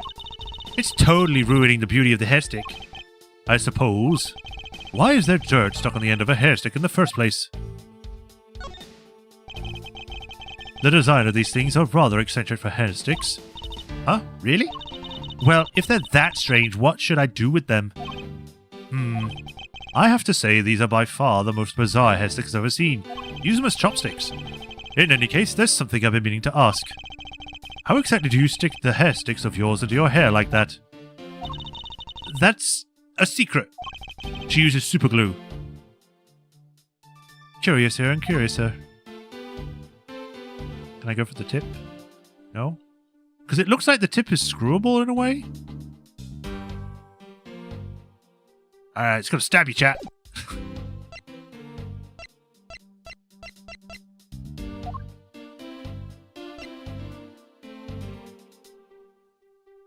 I mean, this? Objection! No. I guess this is Japanofornia, she's technically a Cali girl. And yeah.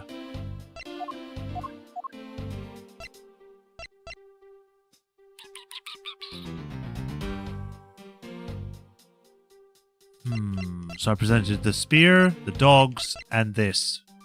And this.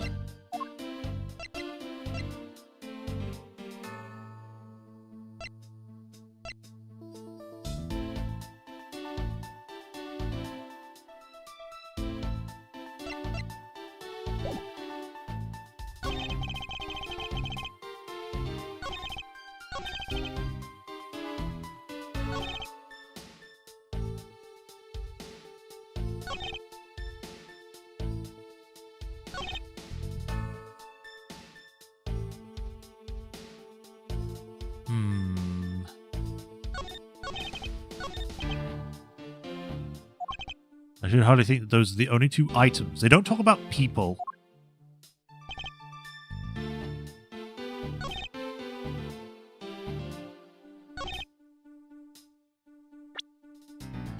I mean, I guess I could do this now. Objection! Nope. California with significantly less anti-Japanese laws. I don't even know if that's a thing. I'll just go, yeah.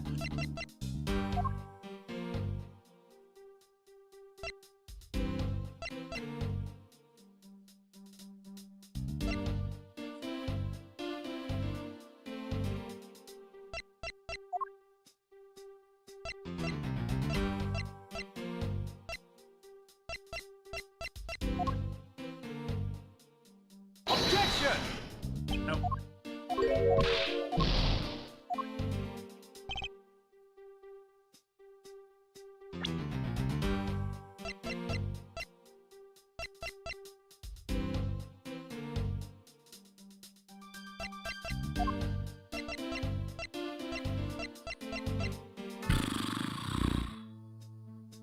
Maybe it is the sticks?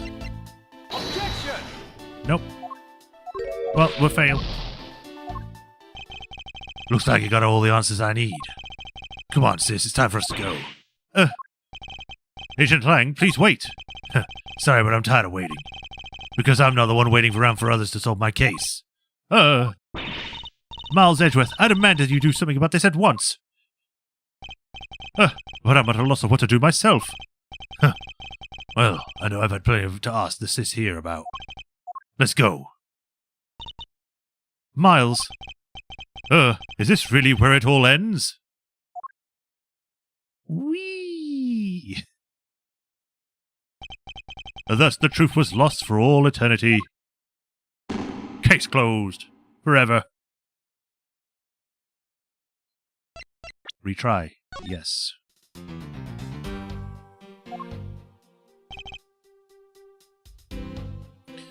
You know what it is? Alright. Point me to the correct line. I'm going to ask chat this. Point me to the correct line that I should be presenting something on. Don't tell me what I need to present. Just let me go to the line and I'll see if I can figure it out. If I still can't, then I'll ask.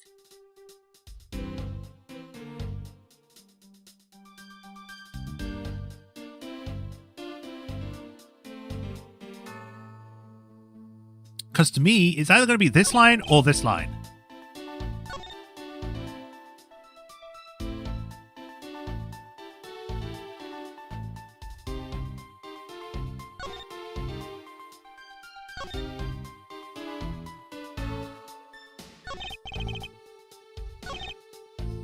So it is this one. This is the correct line. Okay. Let's look through our evidence one by one. Codifying paper, which is renowned for its extremely high quality. Bubbly's ink. Probably the codifying paper has probably been used to make the fake counterfeit bills. Got the knife. Is it going to be the key?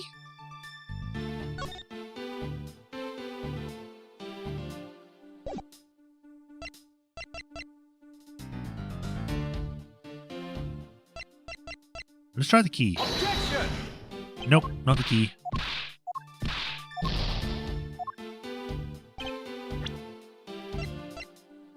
It was fake, but was sort of the real one in Alabast.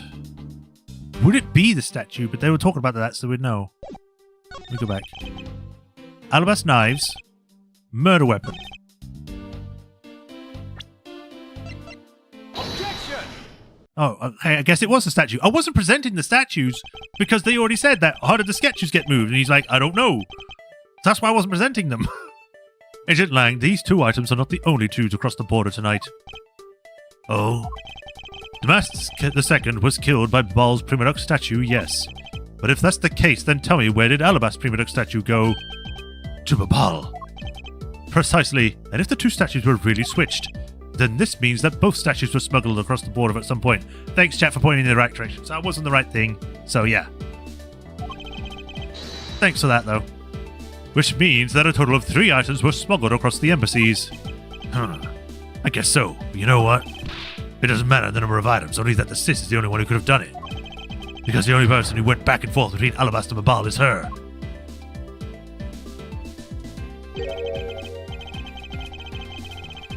Is that really true? Was there no one else who could have traveled between the two countries? Actually, there was definitely another person, one who paid a visit to both sides of the wall.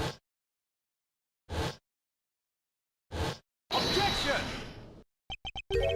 Is that really so, Agent Lang? What a lousy time to try and bluff your way out of this. I checked out what the guard's footage said, along with the security camera's footage. You're not going to overturn my hypothesis that easily. Objection! But suppose there was some other way other than through the theater doors. What other way? The other entity that... that managed to cross the border unharmed. If I pointed out, it would open up a whole new possibility. And though I hesitate to bring this out, as long as this entity exists, the impossible road becomes a possibility. It looks like you got some clever idea in mind. I do, and I can show it through you through a single piece of evidence. Fine then. Let's see this piece of evidence that will show me this other route.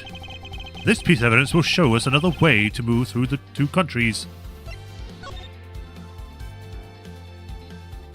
Would this count?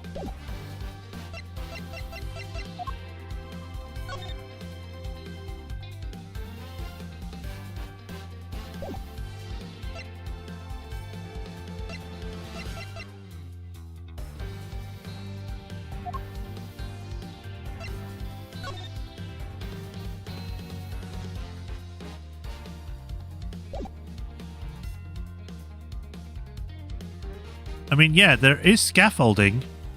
So they could have used scaffolding from one to jump over to the other. Hey, Shy! Popping in my working, so I was going to say hi and hello. Oh, hey! Welcome! Welcome to the first ever stream you've seen. Hi! What was I going to do? Let's try this. I believe this is the evidence. What about it?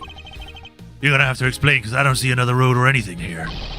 But how can you not see? Wolves are known for their keen eyesight. Sorry, but the only thing I see is the crud that you're hoping will stick to the wall. I need to think calmly about this and find the other road the smuggled goods took. Okay, then. When you see that footage, look at everything. It's funny. Okay.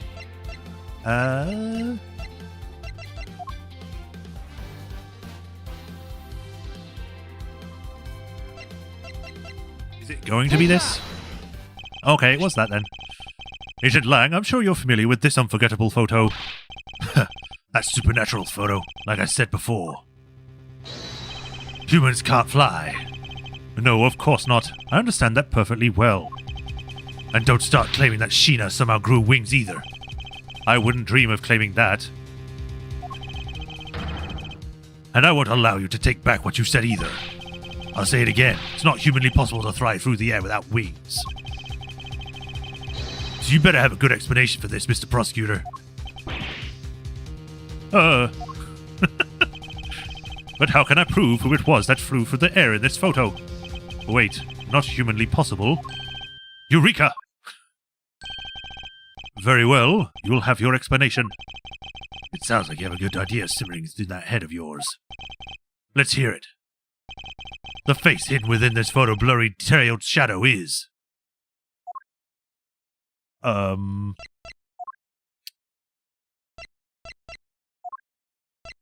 It was the statue. Blurred trail photo.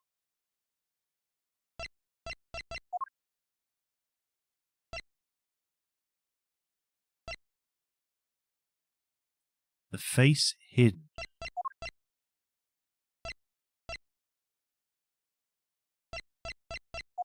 What if... Can't be the body because the body's still there. Can't be the knife. Maybe it's the statue? But then the statue... Well... I mean, if they threw it, it might fall into the water. Which could be where they threw it.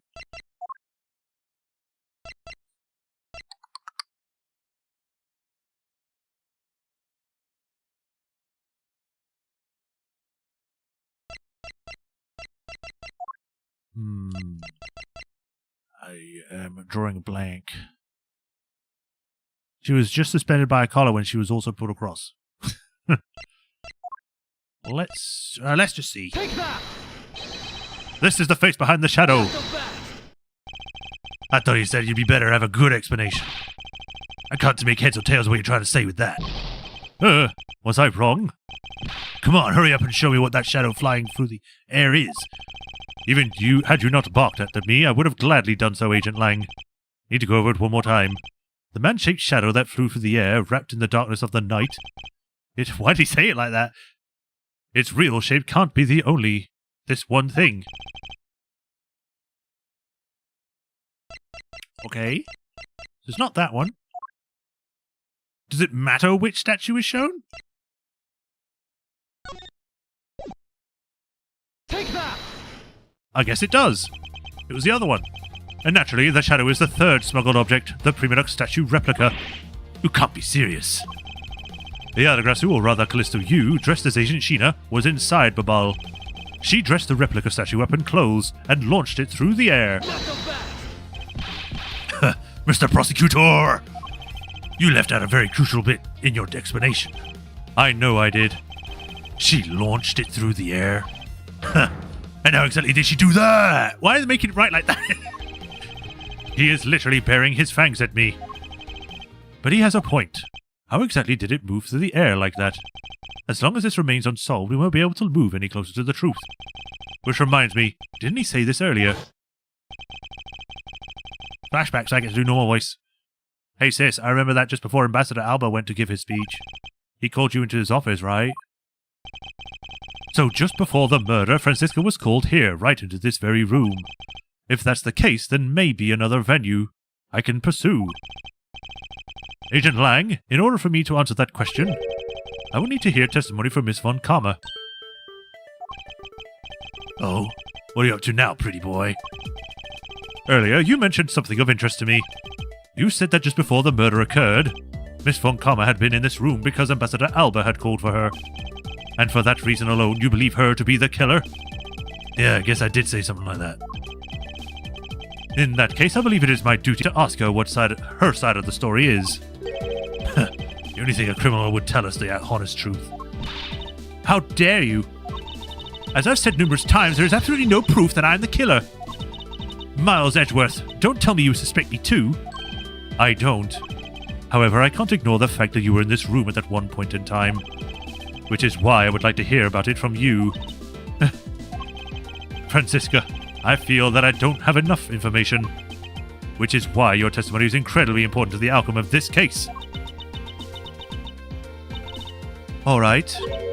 So, what would you like me to talk about? I'd like to hear you to please testify about your movements up until you came into this room. Alright, let's try this your way for a change. What do you mean? You always do it my way! This is my game! I get to do what I want! But if what she says turns out to be a waste of time, I'll place her under arrest fast as you can howl. No! As you wish. It's a brother-sister battle! Movements in Alabast. As I said earlier, I was assigned to guard duty on the Alabastian embassy.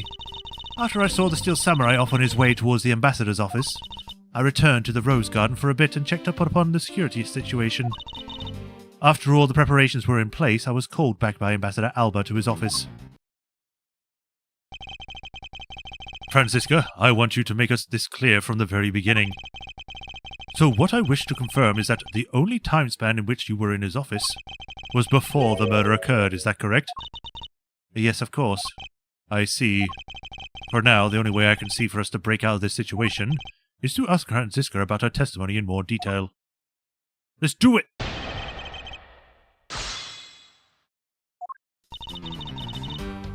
Hold it! I thought your duty was to fact-find anything you could about the smuggling ring. Yes, that was my job. But upon hearing that the Yadagrasu had sent a calling card to the embassy, Ambassador Alba called upon us to protect the embassy instead. That incident 7 years ago, or have you forgotten of what happened here back then? Anything related to that case we were involved in appears to be rather painful for her. It's not exactly one I can readily forget myself. It looks like you remembered the case after all. Of course I do. I inspected every location, every possible escape route, and every aspect of the police security detail. I did all that, then after that, I did everything. She just looks into everything. Hold it! So you were at the theater as well? Yes, and I suppose you were also there as well, watching the stage show. Well, yes. So Franziska was there. Well, after the show was over, I saw the Steel Samurai off. The Rose Garden. Hold it! Why did you need to confirm the degree of preparation for even the speech? For security's sake, of course. What other reason could I have had? No one knew just how the Yadagrasu had planned on getting in, alright? Yes, I suppose you're right. And in the end, the Yadagrasu did choose to appear in the Rose Garden.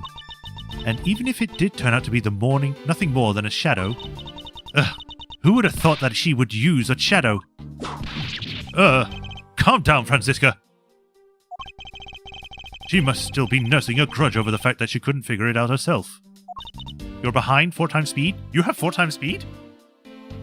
You're a premium member? Wow. Anyway, there was no one in the Rose Garden. And we were aware that the speech was set to start soon after. Go back, my ambassador. Hold it! At that time, Damas II's body had yet to be found in this room, is that correct? That's right. But Ambassador Alba was here. One could hardly miss his rather large presence.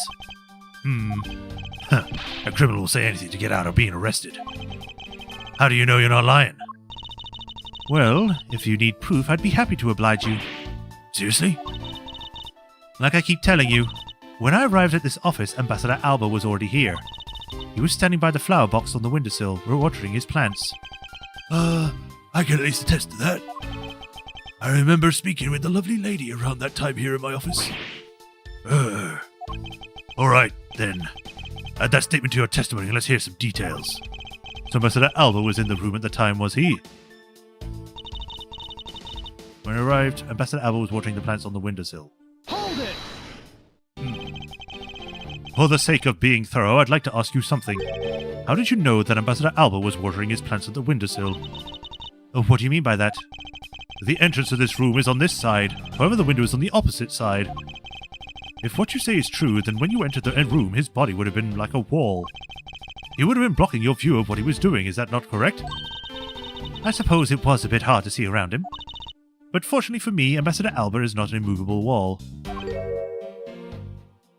Why can I process this information? I don't know. You're working at 4 times speed. I work at 2 times speed, so... I knocked before I entered, and as I did, he turned around to greet me. With the watering can in his hand, so it's only natural to believe that he was watering his plants, right? I suppose. After his greeting, we spent a little time talking about his flowers. He had obtained them himself, and he was growing them with the utmost care, you know. Yes. The plants in this room, they're all like my children.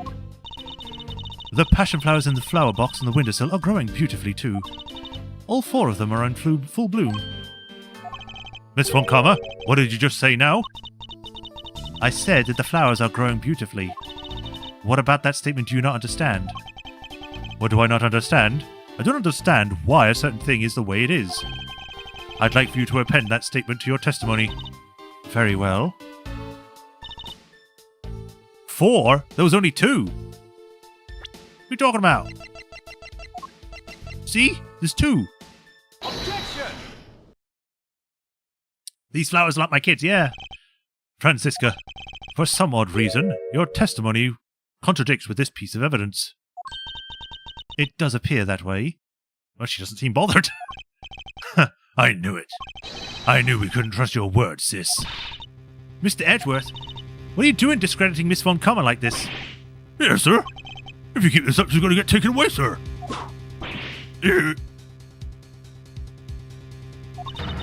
All I've done is state what I saw. I've not made a single mistake in my testimony, and for this I'm still under suspicion for murder. Is the number of flowers really all that important at this juncture, Miles? At the very least, it is a contradiction in this enigmatic case. Enigmatic. One that I find hard to dismiss as irrelevant. And let's hear Mr. Prosecutor. What does the number of flowers have to do with anything? What does it prove? I believe the answer to be, I would believe the answer to that will become clear if you were to examine the flower box. How did this contradiction come about? And there must be something behind this discrepancy. They're my beloved flowers. I grow them with the utmost care. So I ask that you please be gentle with them as you examine them, Mr. Edgeworth. I understand. I start punching them. I won't rest until I expected every cracker to do... What? Yeah! Watering can. This watering can has a rather robust design. Mr. Edgeworth, why are you telling us stuff we can clearly see for ourselves? Plus, if you keep wasting time talking about that, Miss Von Karma's going to get arrested. I better examine something else. This patch of soil, as though it has had something removed from it. What are you doing, Mr. Prosecutor? Why'd you climb up all of a sudden? I'm still here, waiting for an explanation. That's Lang, I'm on the wrong voice. Did you know, Agent Lang, flowers are best appreciated in silence? It's basically telling you to shut up. It looks like 2 things were pulled out from the flower box. The name of these flowers, I believe they're called passion flowers. Despite them being called flowers, they are actually a species of vine. They appear to be growing well, and are well supported by these plant supports. Yeah, but no matter how I look at it, there's not only 2 of them here. You realize, don't you, sis? Your little lie has failed you. Miles Edgeworth, hurry up and shut this man up for me already. I suppose I'll need to use some evidence to shut him up, won't I? I believe I have just the piece of evidence you require. Oh, you do you? You have such confidence in the face of your current plight, but I highly doubt it will last until the end. You'll howl like a wolf, Agent Lang. But we'll see if you have any bite to back up that bark after you see the evidence. You beta male! Passion flowers can reveal to this piece of evidence. It's probably the 2 sticks. Take that! Sheena, who was supposedly in Babal the entire time, had these pairs of hair sticks on her. Now that look exactly like the plant supports in this flower box. In other words, I believe it can be said that these hair sticks are actually support sticks for the passion flowers. And so what? Is this really all that important to the case? Of course it is. It means that we found yet another item that was smuggled between the 2 countries tonight. Ayah! Think about it logically, Agent Lang. These sticks were originally in Alabast. These flowers like my kids. I definitely have 2, but people keep saying I have 4. In the end, he's going to be like, I have children? But somehow they wound up in Sheena's hands, who was in Babal the whole night. So make no mistake, these sticks were smuggled somehow, just like the knife and statue. Very well then. I want to hear from you exactly how they wound up in Babal.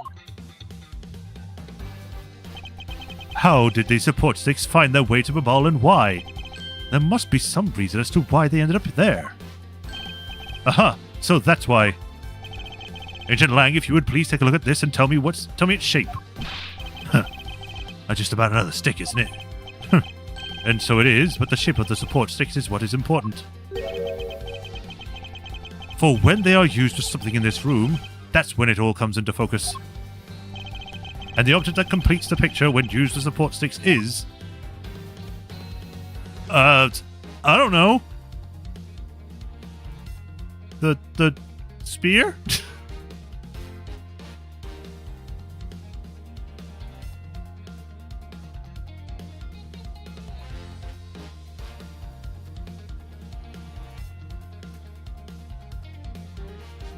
Could it be the knives, actually? Eureka! This is what was used as the support sticks. Come again. Isn't it obvious? Someone used those with this. Those with this? Could you be more vague? Why don't you try again? Yes, I suppose I should.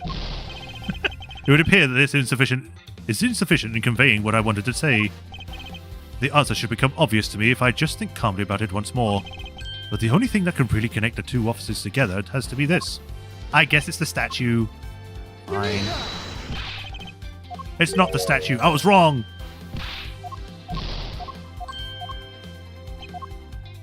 Is it actually the spear then? Eureka!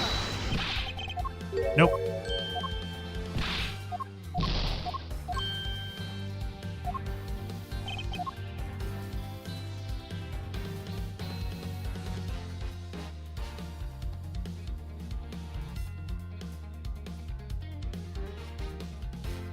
Clock. Eureka! This is what was used. I have literally no idea what it's trying to say here. Object that completes the picture when used with the support sticks. Eureka! The photo.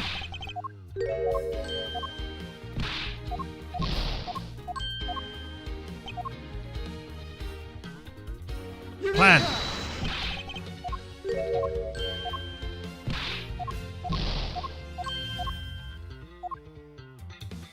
Hold on a minute. Is it going to be the crossbow? Is it going to be that he used the crossbow to shoot the sticks over to the other side of the embassy? Eureka! Oh my god! Oh my god! That's a crossbow. Wait, you're really suggesting? I am. These hair sticks, or rather plant support sticks, they might make for perfect arrows. They won't. They're not... Oh. That's not how a crossbow works. Ayah!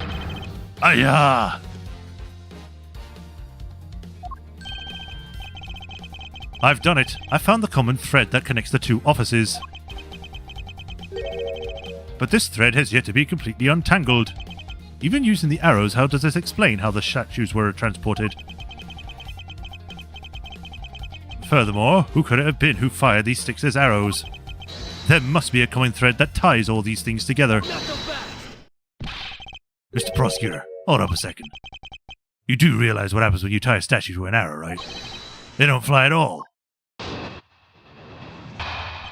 Who said anything about tying a statue to a... or whatever.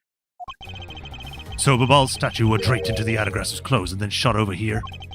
Even if you fired the arrows from this side, they wouldn't go that far with the statue tied to them. I don't think I need to tell you that the Prima Duck statues don't sprout rings. You're a realist after all, aren't you? That's a statement? Okay. The Prima Duck statue didn't sprout wings? Of course they didn't. Glad you understand. I feel much better already. I was afraid for a second that you were unaware of that crucial fact. It's only crucial because you're under the belief that the wings are necessary to this equation. What? You need to free your mind a bit more and let it fly like a bird on the wind. Okay, Edgeworth. The Prima Duck statue flew, but not on a wing. Allow me a bit of time and I'll explain this mysterious phenomenon to you. Oh boy. I can only make one more mistake and then we have to, redo this interview. Hold it! But that incredible scene just happened to have been caught on film, resulting in this photo. And what an incredible scene it was. This photo was taken by a freelance photojournalist, right? Yes, so I hear. And not every photojournalist is known to be honest, right? Especially not the ones that sell photos of spirits and giant creatures to tabloids. Yes, I know what you mean. I've seen those sorts of photos many times in court. But there have been many times when those photos have been turned out to be telling the truth. If you had ever stood up in a court of law, you would know that it's entirely plausible. You really believe that stuff you're spewing right now? A courtroom certainly is a strange place if what you say is true. But that really is something odd about that photo, no matter how you look at it. I need to take a drink because it's starting to hurt my throat. Ugh. Hold it! But we're in agreement that an arrow by itself would have reached the other side, correct? But just the arrow by itself is pretty meaningless, don't you think, Mr. Prosecutor? Because the things they wanted to smuggle here were a lot bigger than nothing. No, that's not necessarily true. What? What I need right now is not further discussion on my conclusions, it's the launching of my conclusions. Or it's the launching of them. What the shooter wanted to launch with the crossbow was not the statues themselves, but rather something a crossbow can launch that can be used to move the statues.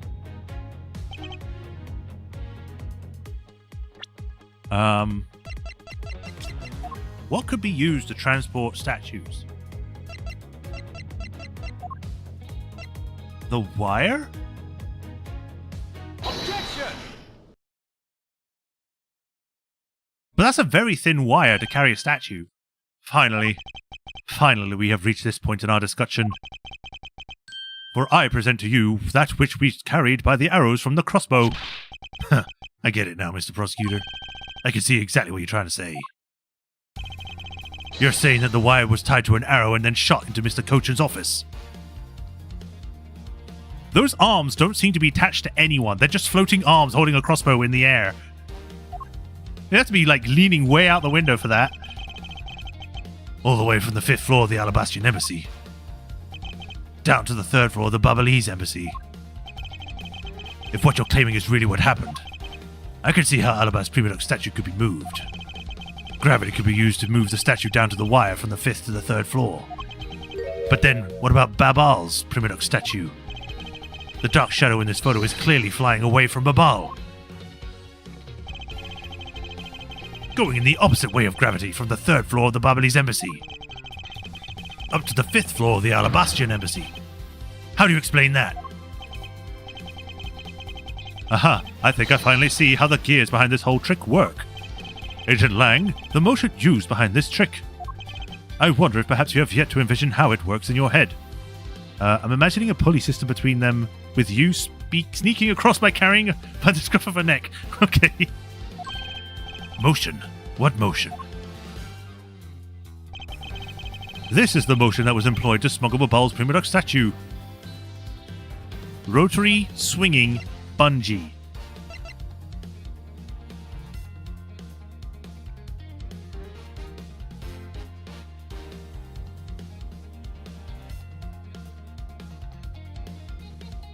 I guess a swinging motion?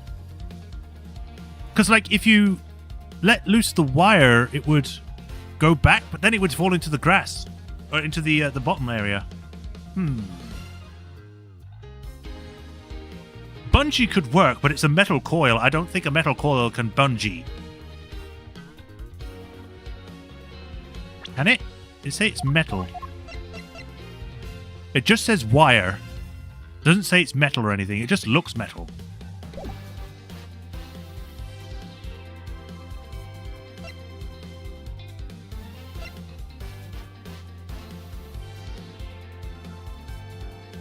I guess bungee. A bit of bungee action was employed. Bungee action? Are you saying that the wire acts as a bungee cord and then the statue was hauled up? That's a simple way of putting it, but yes. I know it's wrong. I know it's wrong now that we're doing this, because otherwise it would have disappeared. Huh. And you think about how the weight of the statue at all? That thing is solid gold. Before that thing ever reached the office window, the wire would have snapped. But okay, let's consider your idea and say that the wire has the elasticity acquired. If you fired that kind of thing from a wire from a crossbow, the arrow would have come sailing back at the person who shot it. Talk about dangerous. Yeah, he's absolutely right. Alright, looks like I got all the answers I need. Come on, sis, it's time for us to go. Am I going to have to watch this again? Please wait. I can't skip, so I have to watch it again. Do something or I will whip you.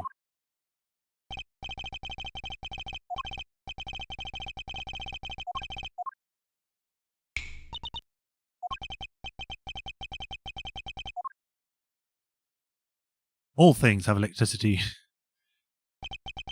And thus the truth was lost into the void. The book ate it. This one case has made me fail like twice. Alright then, swinging. Swinging motion was employed. You sure he thought that one through, Mr. Prosecutor, because if they used that, the statue would swing right into the building's wall. He does have me there. I knew it wouldn't work. For shame. You should sign yourself up for a grade school physics for not realizing that. Shut up! You shut up! I figured that out the first time, and then went, well, if it's not that, I guess I'll just do this and see the wrong answer for this. I'm at a lost word for that. I need to calm down and think through this once more. Like going around, hey, Kaza. There is only one feasible motion that could have been used to send the statue up. Rotary is. I believe it was done via rotary motion.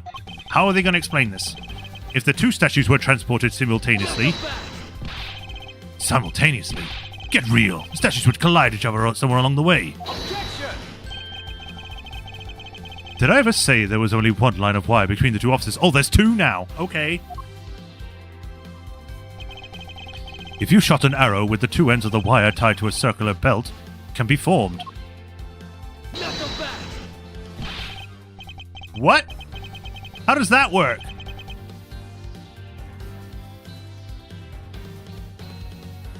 Langzy says, don't object and call a success what it is beyond reasonability.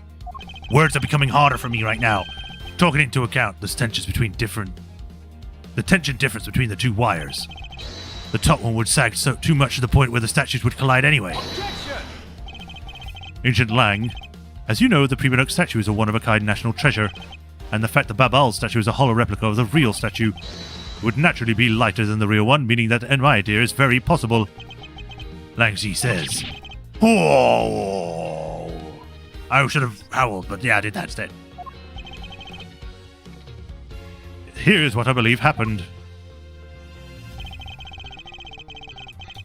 Miss Yu and her co-conspirator set themselves up in the two different rooms. The co-conspirator bridged the room by shooting the two ends of the wire on one arrow. And then the two of them covered the statues and proceeded to transport the statues. After the switch was completed, another arrow was fired, carrying the other end of the wire down to Babal, where it was yet to be disposed of. And to do that, Miss Yu hid it inside the grandfather clock, QED. Whatever that means.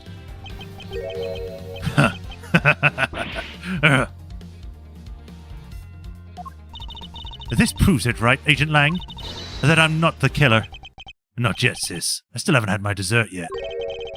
Right, Mr. Prosecutor? The proof is in the pudding, as it were. Pudding is a nice dessert. So, do you think you could do it? Can you prove that what you said is what happened?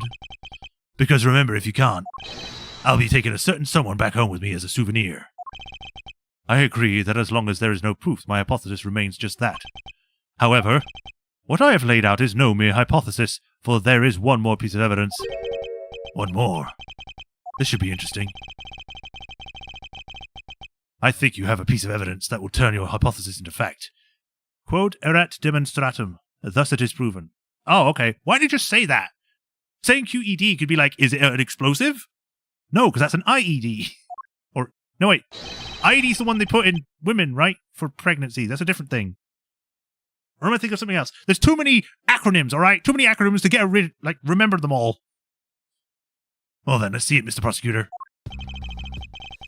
The thing that made it possible to create a circular belt out of a length of wire. I believe that it is right here in this very room.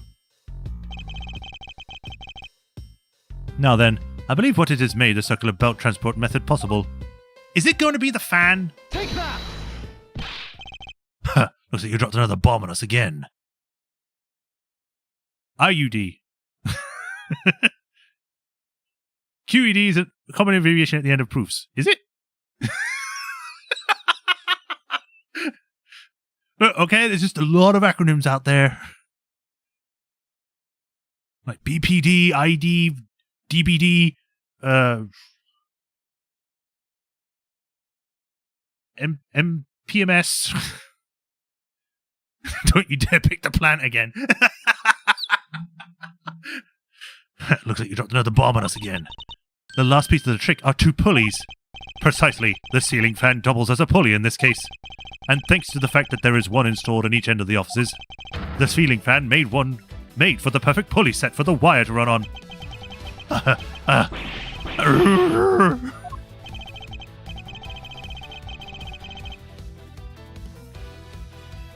This must be it. This is how the smugglers bypassed the impenetrable security. You really are something else, Prosecutor. I bet you figured it all out already, haven't you? You know who the big shot that set up this real-life stage show is, don't you? The person who set this rather large and complex stage show needs to be someone who had foreknowledge of the existence of a ceiling fan in both the Alabastian and Bubbly's offices. And that's the passion flower support stakes which could be used as arrows. The real mastermind behind this case.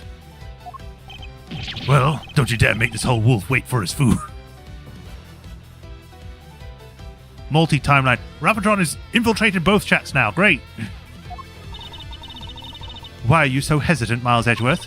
If you can't say who it is, why don't you present something like you always do?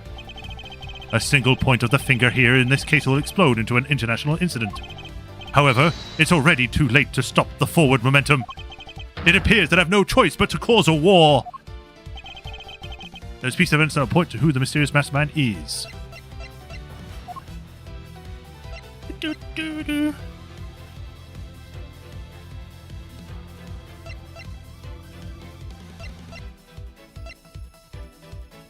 Is it going to be the passion flowers? Let me go through each one.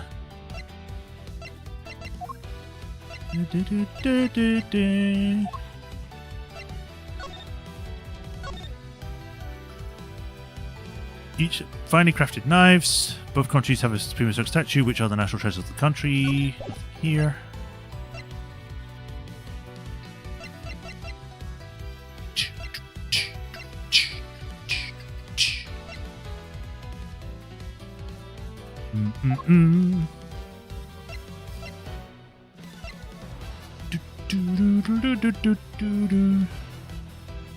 I guess it's got to be this. The smuggling could not have been possible without the use of the crossbow. Furthermore, the arrows that were shot by the crossbow were plucked as it were from the flower box in this very room. They were planted so long ago that the passion flowers had the time to grow so big. That Miss Von Karma didn't even notice the arrows when she visited this room today. On top of all this, the fact that the culprit knew that both of us had ceiling fans tell us that this person has very detailed information on the embassy's layout. As you may have already guessed, the person I'm accusing of hatching this plan is the person who grew the flowers in the flower box with the utmost care. Thus, it can only be you, Kirkus Alba!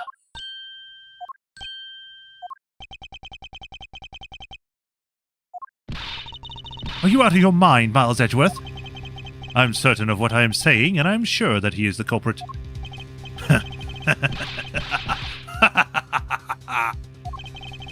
Tell me, Mr. Prosecutor, what was the ambassador trying to accomplish by doing all that stuff you just outlined?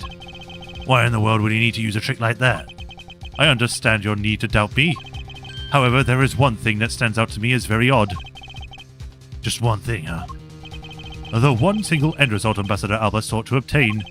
If we were to examine the focus of this complex trick, I believe we would finally find the key to everything. Or the answer. Answer key. Everything will become clear once we examine this piece of evidence. Okay.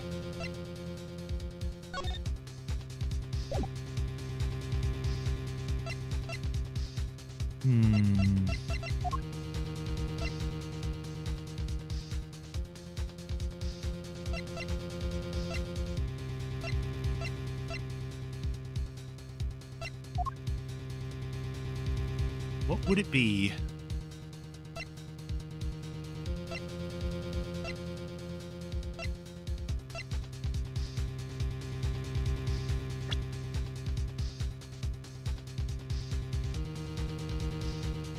The focus.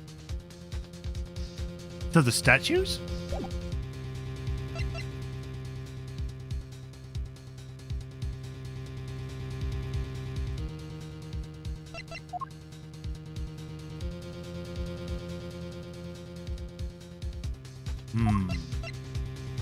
Let's try. You want us to examine this? I didn't mean to skip that. Yes, for I believe that examining it, we will finally have all the answers. Like G says, items that become evidence should never have any part overlooked. All evidence related to this case are fine and don't need to be examined again. It would appear that I was mistaken. Agent Lang is correct. Most of the evidence already undergone intensive scrutiny. However, there is one piece that has only been partially checked, and that piece which lies at the heart of the smuggling is what I should present. Is it going to be the tape?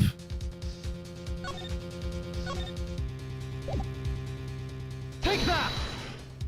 Nope. Not so fast!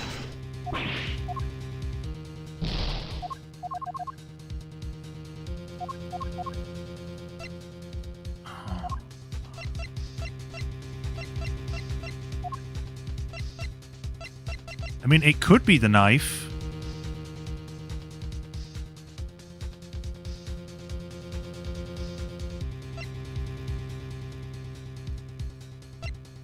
Because it is one of the things we've only looked at partially. We just know that he had it, and then it was just there. We didn't really look at this. We just have this. But it's not really important at the moment as far as we can tell.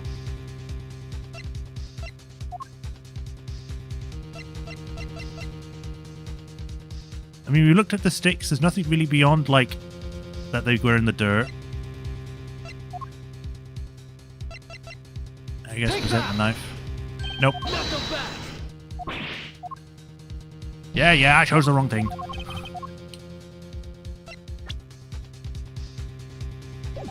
Partially checked. Partially.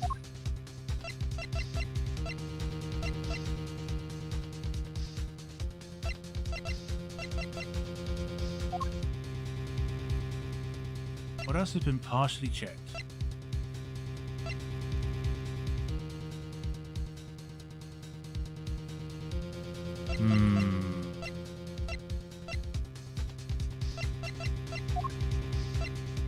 My badge.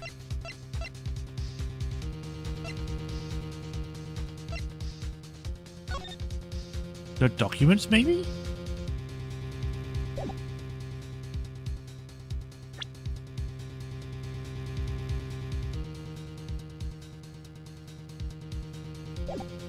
Take that!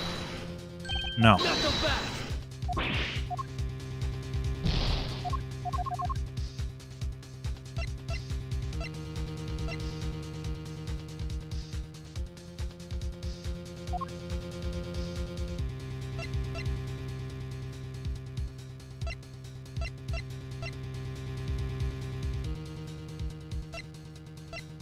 Partially checked evidence. I'm like racking my brain to try and figure out what would have been partially checked.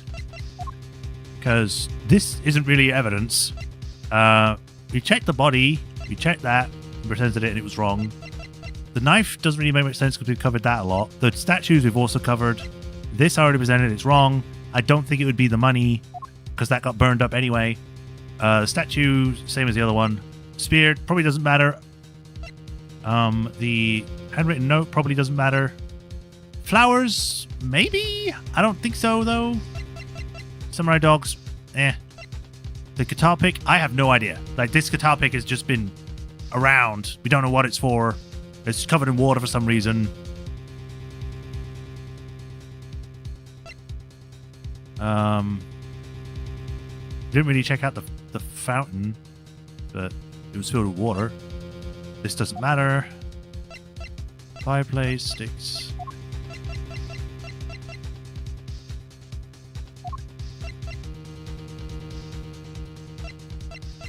I've already forgotten which statue I presented. I believe it was this one.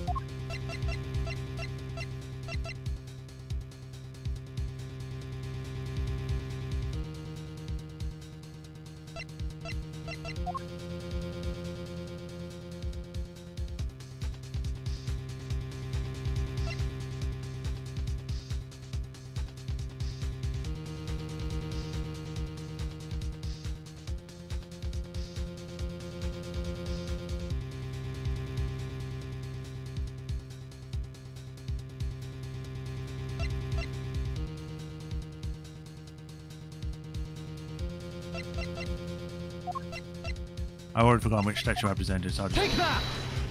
Okay, I guess it was that one again. I would fully understand the reasoning had the situation been in reverse.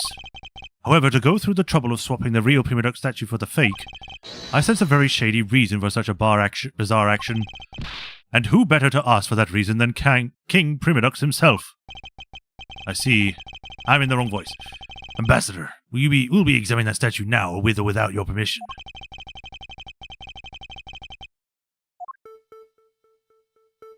Handprint again. These statues are Mr. Cochin's fingerprints. The fact that they are on here suggests that this statue once belonged to Babal.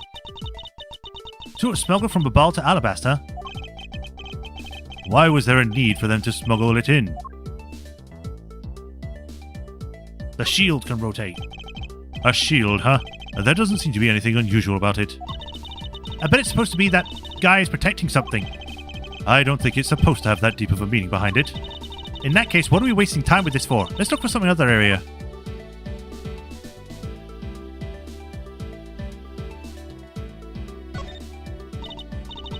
This guy kind of looks like the Steel Samurai, don't you think? Maybe it's because they look alike and it was picked to be the Goodwill Ambassador? I suppose that's possible. Take a look at this area around the base of the neck. It looks like a gap. Hey, you're right. Maybe it's meant to be some kind of secret. Perhaps it's possible to open the statue from this gap in its construction. What? Hurry up and open it, Miles. Alright, here it goes. Oh wow, it just slides open? Are those printing plates? Wow, it really did open.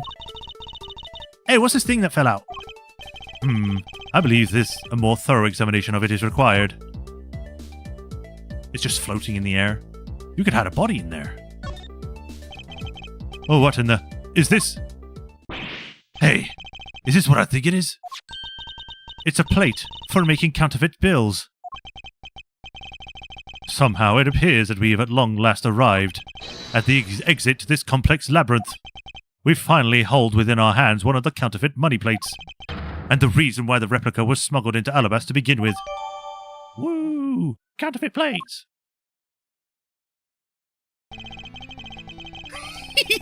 The guy holding the statue. And there's the mask. The Prima Duck statue can only be handled by the ambassador or the secretariat. And with the replica is nothing more than a hollow shell covered in gold. These two circumstances make the statue the ideal object in which to hide contraband. After receiving the statue containing the counterfeit plate from Sheena, the ambassador had the misfortune of accidentally running into Master Mask. Surprised by the thief, the ambassador raised the replica statue at Master II and... Then, in order to frame the steel samurai of the murder, he covered the samurai's sword in blood. While holding the statue, I guess. Well, Ambassador Alba? You're the leader of the smuggling ring. It's Gummy holding him. My country is a mess. And it's all because of you? You're the one who killed Damas II. Answer us. I never thought that you would figure out the things to this level. However, there is one point I disagree with you on. The head of the smuggling ring was Mr. Cochin. Not so fast! Quit screwing around. I have no sympathy for someone who could try to pass guilt onto a dead man. If there's one thing I'm sure of is that you're the real ringleader, Kirkus Alba. It's not good to speak with such subjectivity, you know, Agent Lang. Subjectivity. My conclusion is anything but a result of logic investigation. Hey, you did nothing. You accused someone else. I'm the one who sold it. Logic and investigation. Only seconds ago you were ready to arrest Von Carver. That's what I said. I don't think we can give such flippy-flop logic any real weight, do you?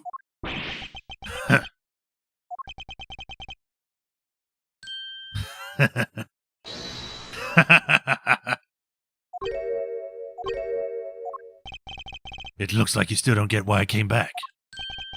Excuse me? You see, the reason I came back is so that I could sink my fangs into your wrinkly old neck. From the very beginning, my real target has been you. What? Agent Lang, I demand an explanation. Sorry, sis. I didn't mean to put you through all that. I knew you were innocent from the very beginning. I knew it! You did? I knew that this whole incident had been meticulously planned and prepared for. And so naturally, the occupant of this room, Ambassador Alba, seemed the most suspicious. Without the ambassador's permission, we couldn't get in to take another look around. Ah, so that's why you were on this big show to accuse Francisca of murder. Using Francisca as bait, you were able to gain us entry and investigative rights. Yeah, and if you had done that, I doubt the ambassador would have given the okay to poke around. So that's what all this is about. Very well, I'll forgive you, for now, but I'll give you 10 lashings after this. But in exchange for using me as bait, you will take some responsibility and help us find the truth. Agent Lang, for giving me such a great opening. I thank you. You know, I just knew, Mr. Prosecutor, that somehow if we were able to find some proof by investigating this room, that you would be able to figure out the real culprit with your special brand of logic. Special brand of logic, it's just logic. Anyone can use it. The evidence detectives collected. What is wrong with me? The evidence detectives collect, combined with the lack of the logic of a prosecutor. That's just as it should be in a prosecutor-detective team, right? I don't know about all that. But one thing I do know is that I'm itching to see that old man guess what's coming to him. You're quite square where you want to be, aren't you? You were the one who was planning to use me to push all the guilt onto the sis. But unfortunately for you, you misjudged me. I know logic is not used in Ace Attorney. It's only used when it's helpful. Agent Lang, I'd wish for you to stop trying to intimidate me. What we need right now is evidence and proof. I wonder if you have any evidence that is necessary to prove that I'm the head of the smuggling ring. Objection! Don't be such a sore loser. Just give up. If you really are the head of the smuggling ring, then that you should acknowledge your crimes with dignity. Dignity? That is nothing more than a fool's insincere display of strength. If you really wished for me to acknowledge my crimes, then I would like to first see some of the things of this thing you call evidence. I tell you, I knew nothing, really. I didn't even know that a counterfeit plate was hidden inside that statue. Objection! You swapped a real statue that vested in your country the authority to rule for a fake. It doesn't make any sense that you didn't know anything. It doesn't make sense? Where doesn't it make sense? Can you prove that it doesn't make sense? He's really got us. We've been cornered again. He's turned the entire situation around against us. The proof that Interpol has been after which points to this man as the ringleader. If we can somehow find out the proof now, then we can see to it that justice is finally served. Is there nothing I can use to break the case wide open?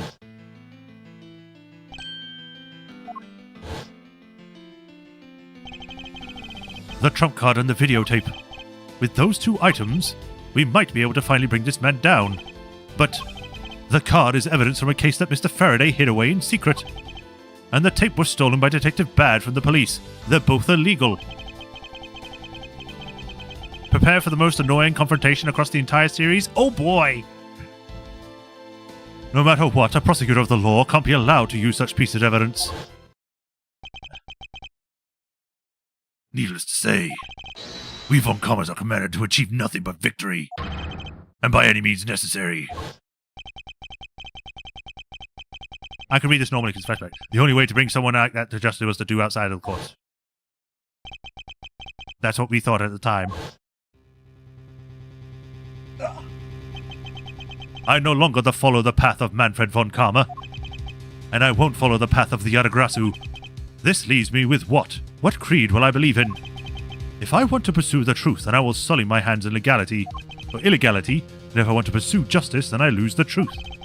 What is the law and what is justice? And which path is a cross-prosecutor supposed to follow? And that choice is one I must make by my own hand, here and now. Let's just do, for the first time, a little save, you know?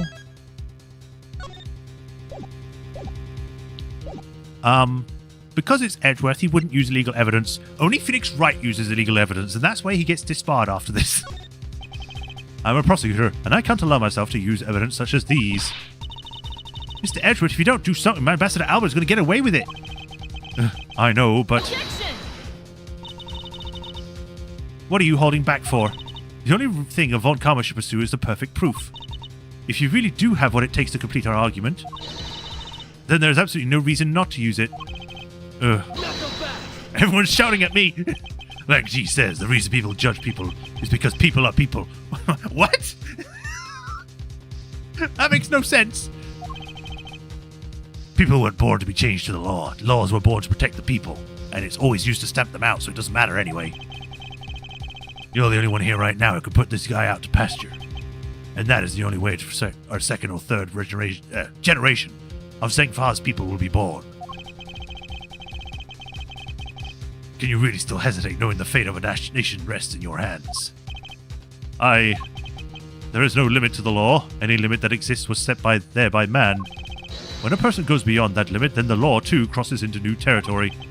For what reason were laws invented? The answer to that is what I must now show. Okay, I guess we have to do it. Ambassador Alba, I wonder if you might recognize this. Oh, I wonder what that card is. I've never seen that before in my life. It's a directives card used by the leader of a ring to relay instructions to his subordinates. Am I good? Yeah, I'm fine. What, did something happen that made it sound like I wasn't?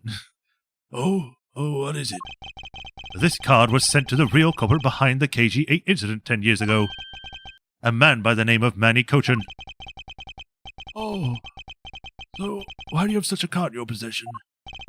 Because it was hand-delivered to me by a certain great thief, the Yatagarasu. The Yatagarasu gave it to you? Don't talk nonsense and let's be serious, Mr. Edgeworth. Do you have any proof that the card contains directions from the ringleader? I'll have you know that the card is not the only thing I was given. Oh, what? Oh.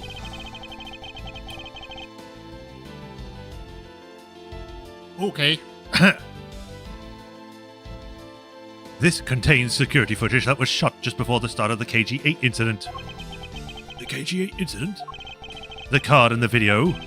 These two pieces of evidence will what will seal away your fate. Oh, very well. I must admit I'm very curious now. Very curious indeed in these case-deciding pieces of evidence you have presented. The prey the Yadagrasu has been chasing all this time now stands before me. I can't allow this man who has had free reign for 10 long years to simply walk away. Now is the time for me to bring to fruition the valiant spirit that was given to me. Oh, we're just here now. Okay. 1:34. It's been an hour? So what's this interesting thing you wanted to show me? The trump card and the videotape. These two pieces of evidence together make for the ultimate hand. And this is where the real meaning behind Detective Bad's words will be realized. Detective Gumshoe. Yes, sir. What you see here is security footage shot just before the KG-8 murder occurred. From this footage, we know that the card is the detective's hand from the smuggling ring. This is the section that proves that the card was used to relay an order.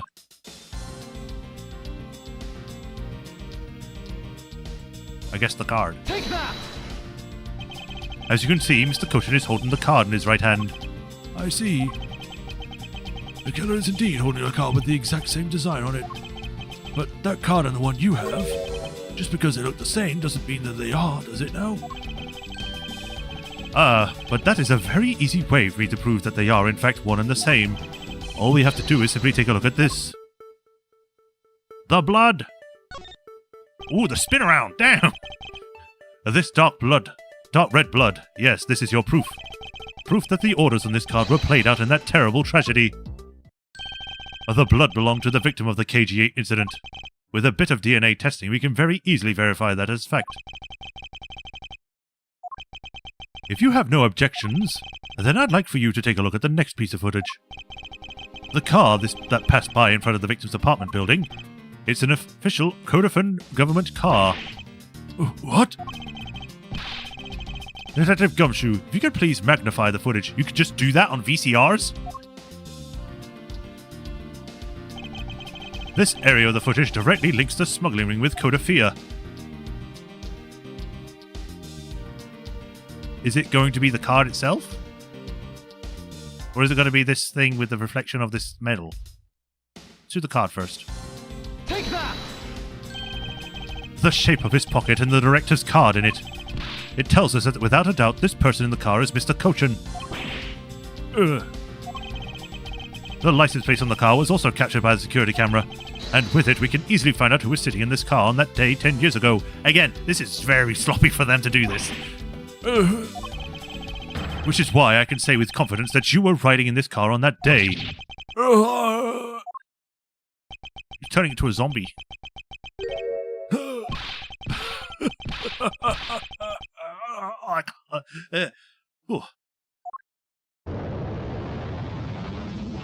He's going Super Saiyan! You have done well, boy, to make it this far. However, about your claim that I was riding in that car at the time, that's going to be mighty difficult for you to prove. How so? The Principality of Codafia no longer exists, so naturally all records from that time period also no longer exist.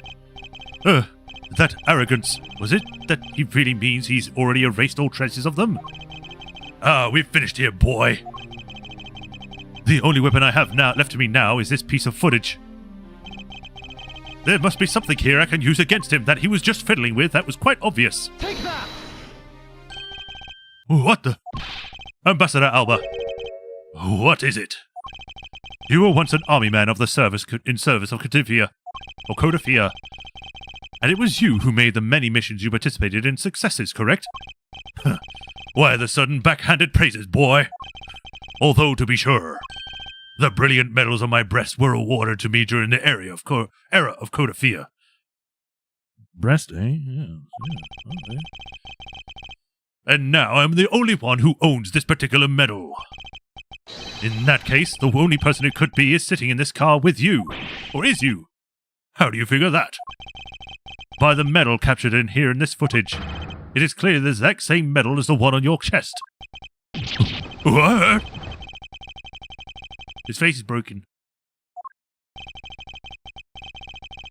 This is how it will be, but it won't look back. But this is the path I've chosen. Okay.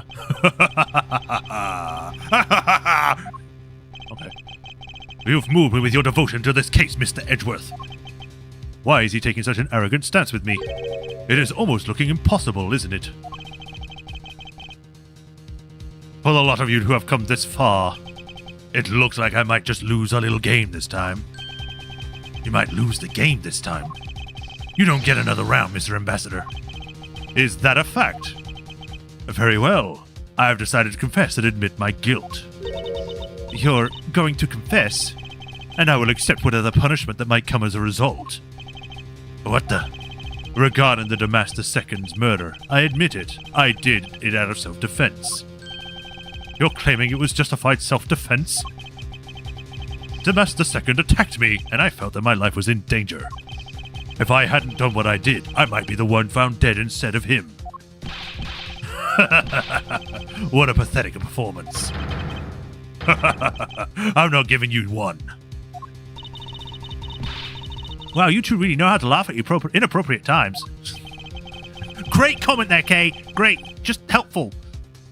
If you wish to claim it was justified self-defense, then you will need some evidence. There's always evidence with you, isn't it? But if that's what you require, I will provide it. That man left a mark on me when he attacked. What? I don't particularly want to show it off, but this is proof that it was self-defense. Oh. I'm an old man, and sometimes I don't pay enough attention when I should. But Damas didn't have a single weapon on his body. You gonna pat her head? Hold on. It's nothing to get worked up over because I hid the weapon. You hid it? I'm sorry, but as you know, a murder is a murder, even if it is in self-defense. And I couldn't let it become public, seeing as how I am the ambassador. This is the weapon you seek, my special bonsai trimming shears. It looks so weird. Ugh, it's covered in blood. He was trembling quite badly after our struggle. But that's when he grabbed the shears that were sitting in my office and attacked. So you see, it was an act of self-defense. Is he right, Mr. Edgeworth? Since he has both a wound and the weapon that caused it, it's enough to declare it so. No way! Oh, which reminds me, I guess there is still one more accusation I need to resolve. Smuggling and counterfeiting. Unfortunately, all of that is my secretary's doing. I had no knowledge if it was going on. Stop spewing nonsense. You're trying to throw my investigation under the bus in your desperation. If you want to get real honest, everything in this case can be connected to you. The murder of Damas II was done in self-defense. In my trials, no man escapes his crime alive. I'm gonna whip you so good, old man. I'm gonna have to end soon because we're going way over time. Perhaps so, if my opponent was in court. However, there is one very important fact that I think you may have forgotten. And what is that?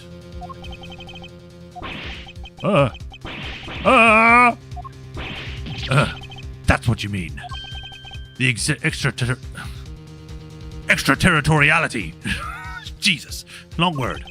That's right. This embassy sits on what is effectively Alabastian soil. So any trial that is to be held will be held in Alabast. Therefore, the crime I just admitted to will never be tried in your courts. Agent Lang, what is Interpol's stance on this?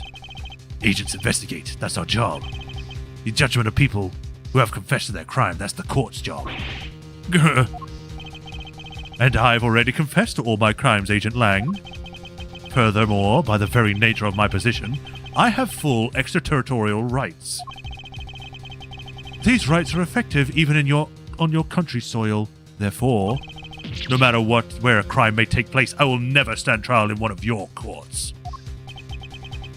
That arrogance and your expression, that's nothing like the face of someone who's ready to accept the consequences.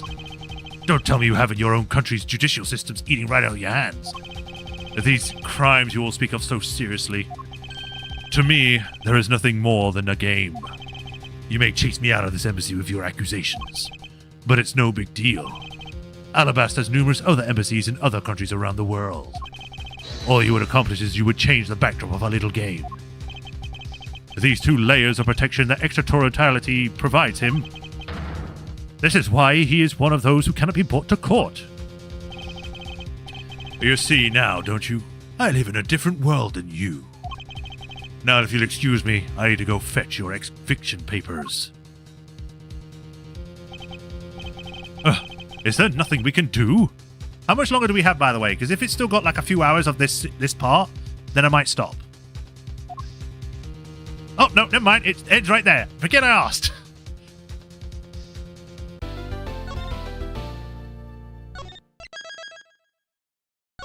All right, and with that, that is where we will stop for today.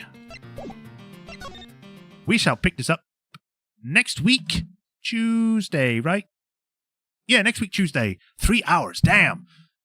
Ugh, better start a counter for Edgeworth fears things are hopeless, but something interrupts to keep things going. Yeah. But yeah, that is where we'll end this for today. I'll be back with this next week, Tuesday, but tomorrow I'll be back with more Hades, which I'm kind of enjoying. I've only played it once, but it's really cool. So tune in for that if you want to see that.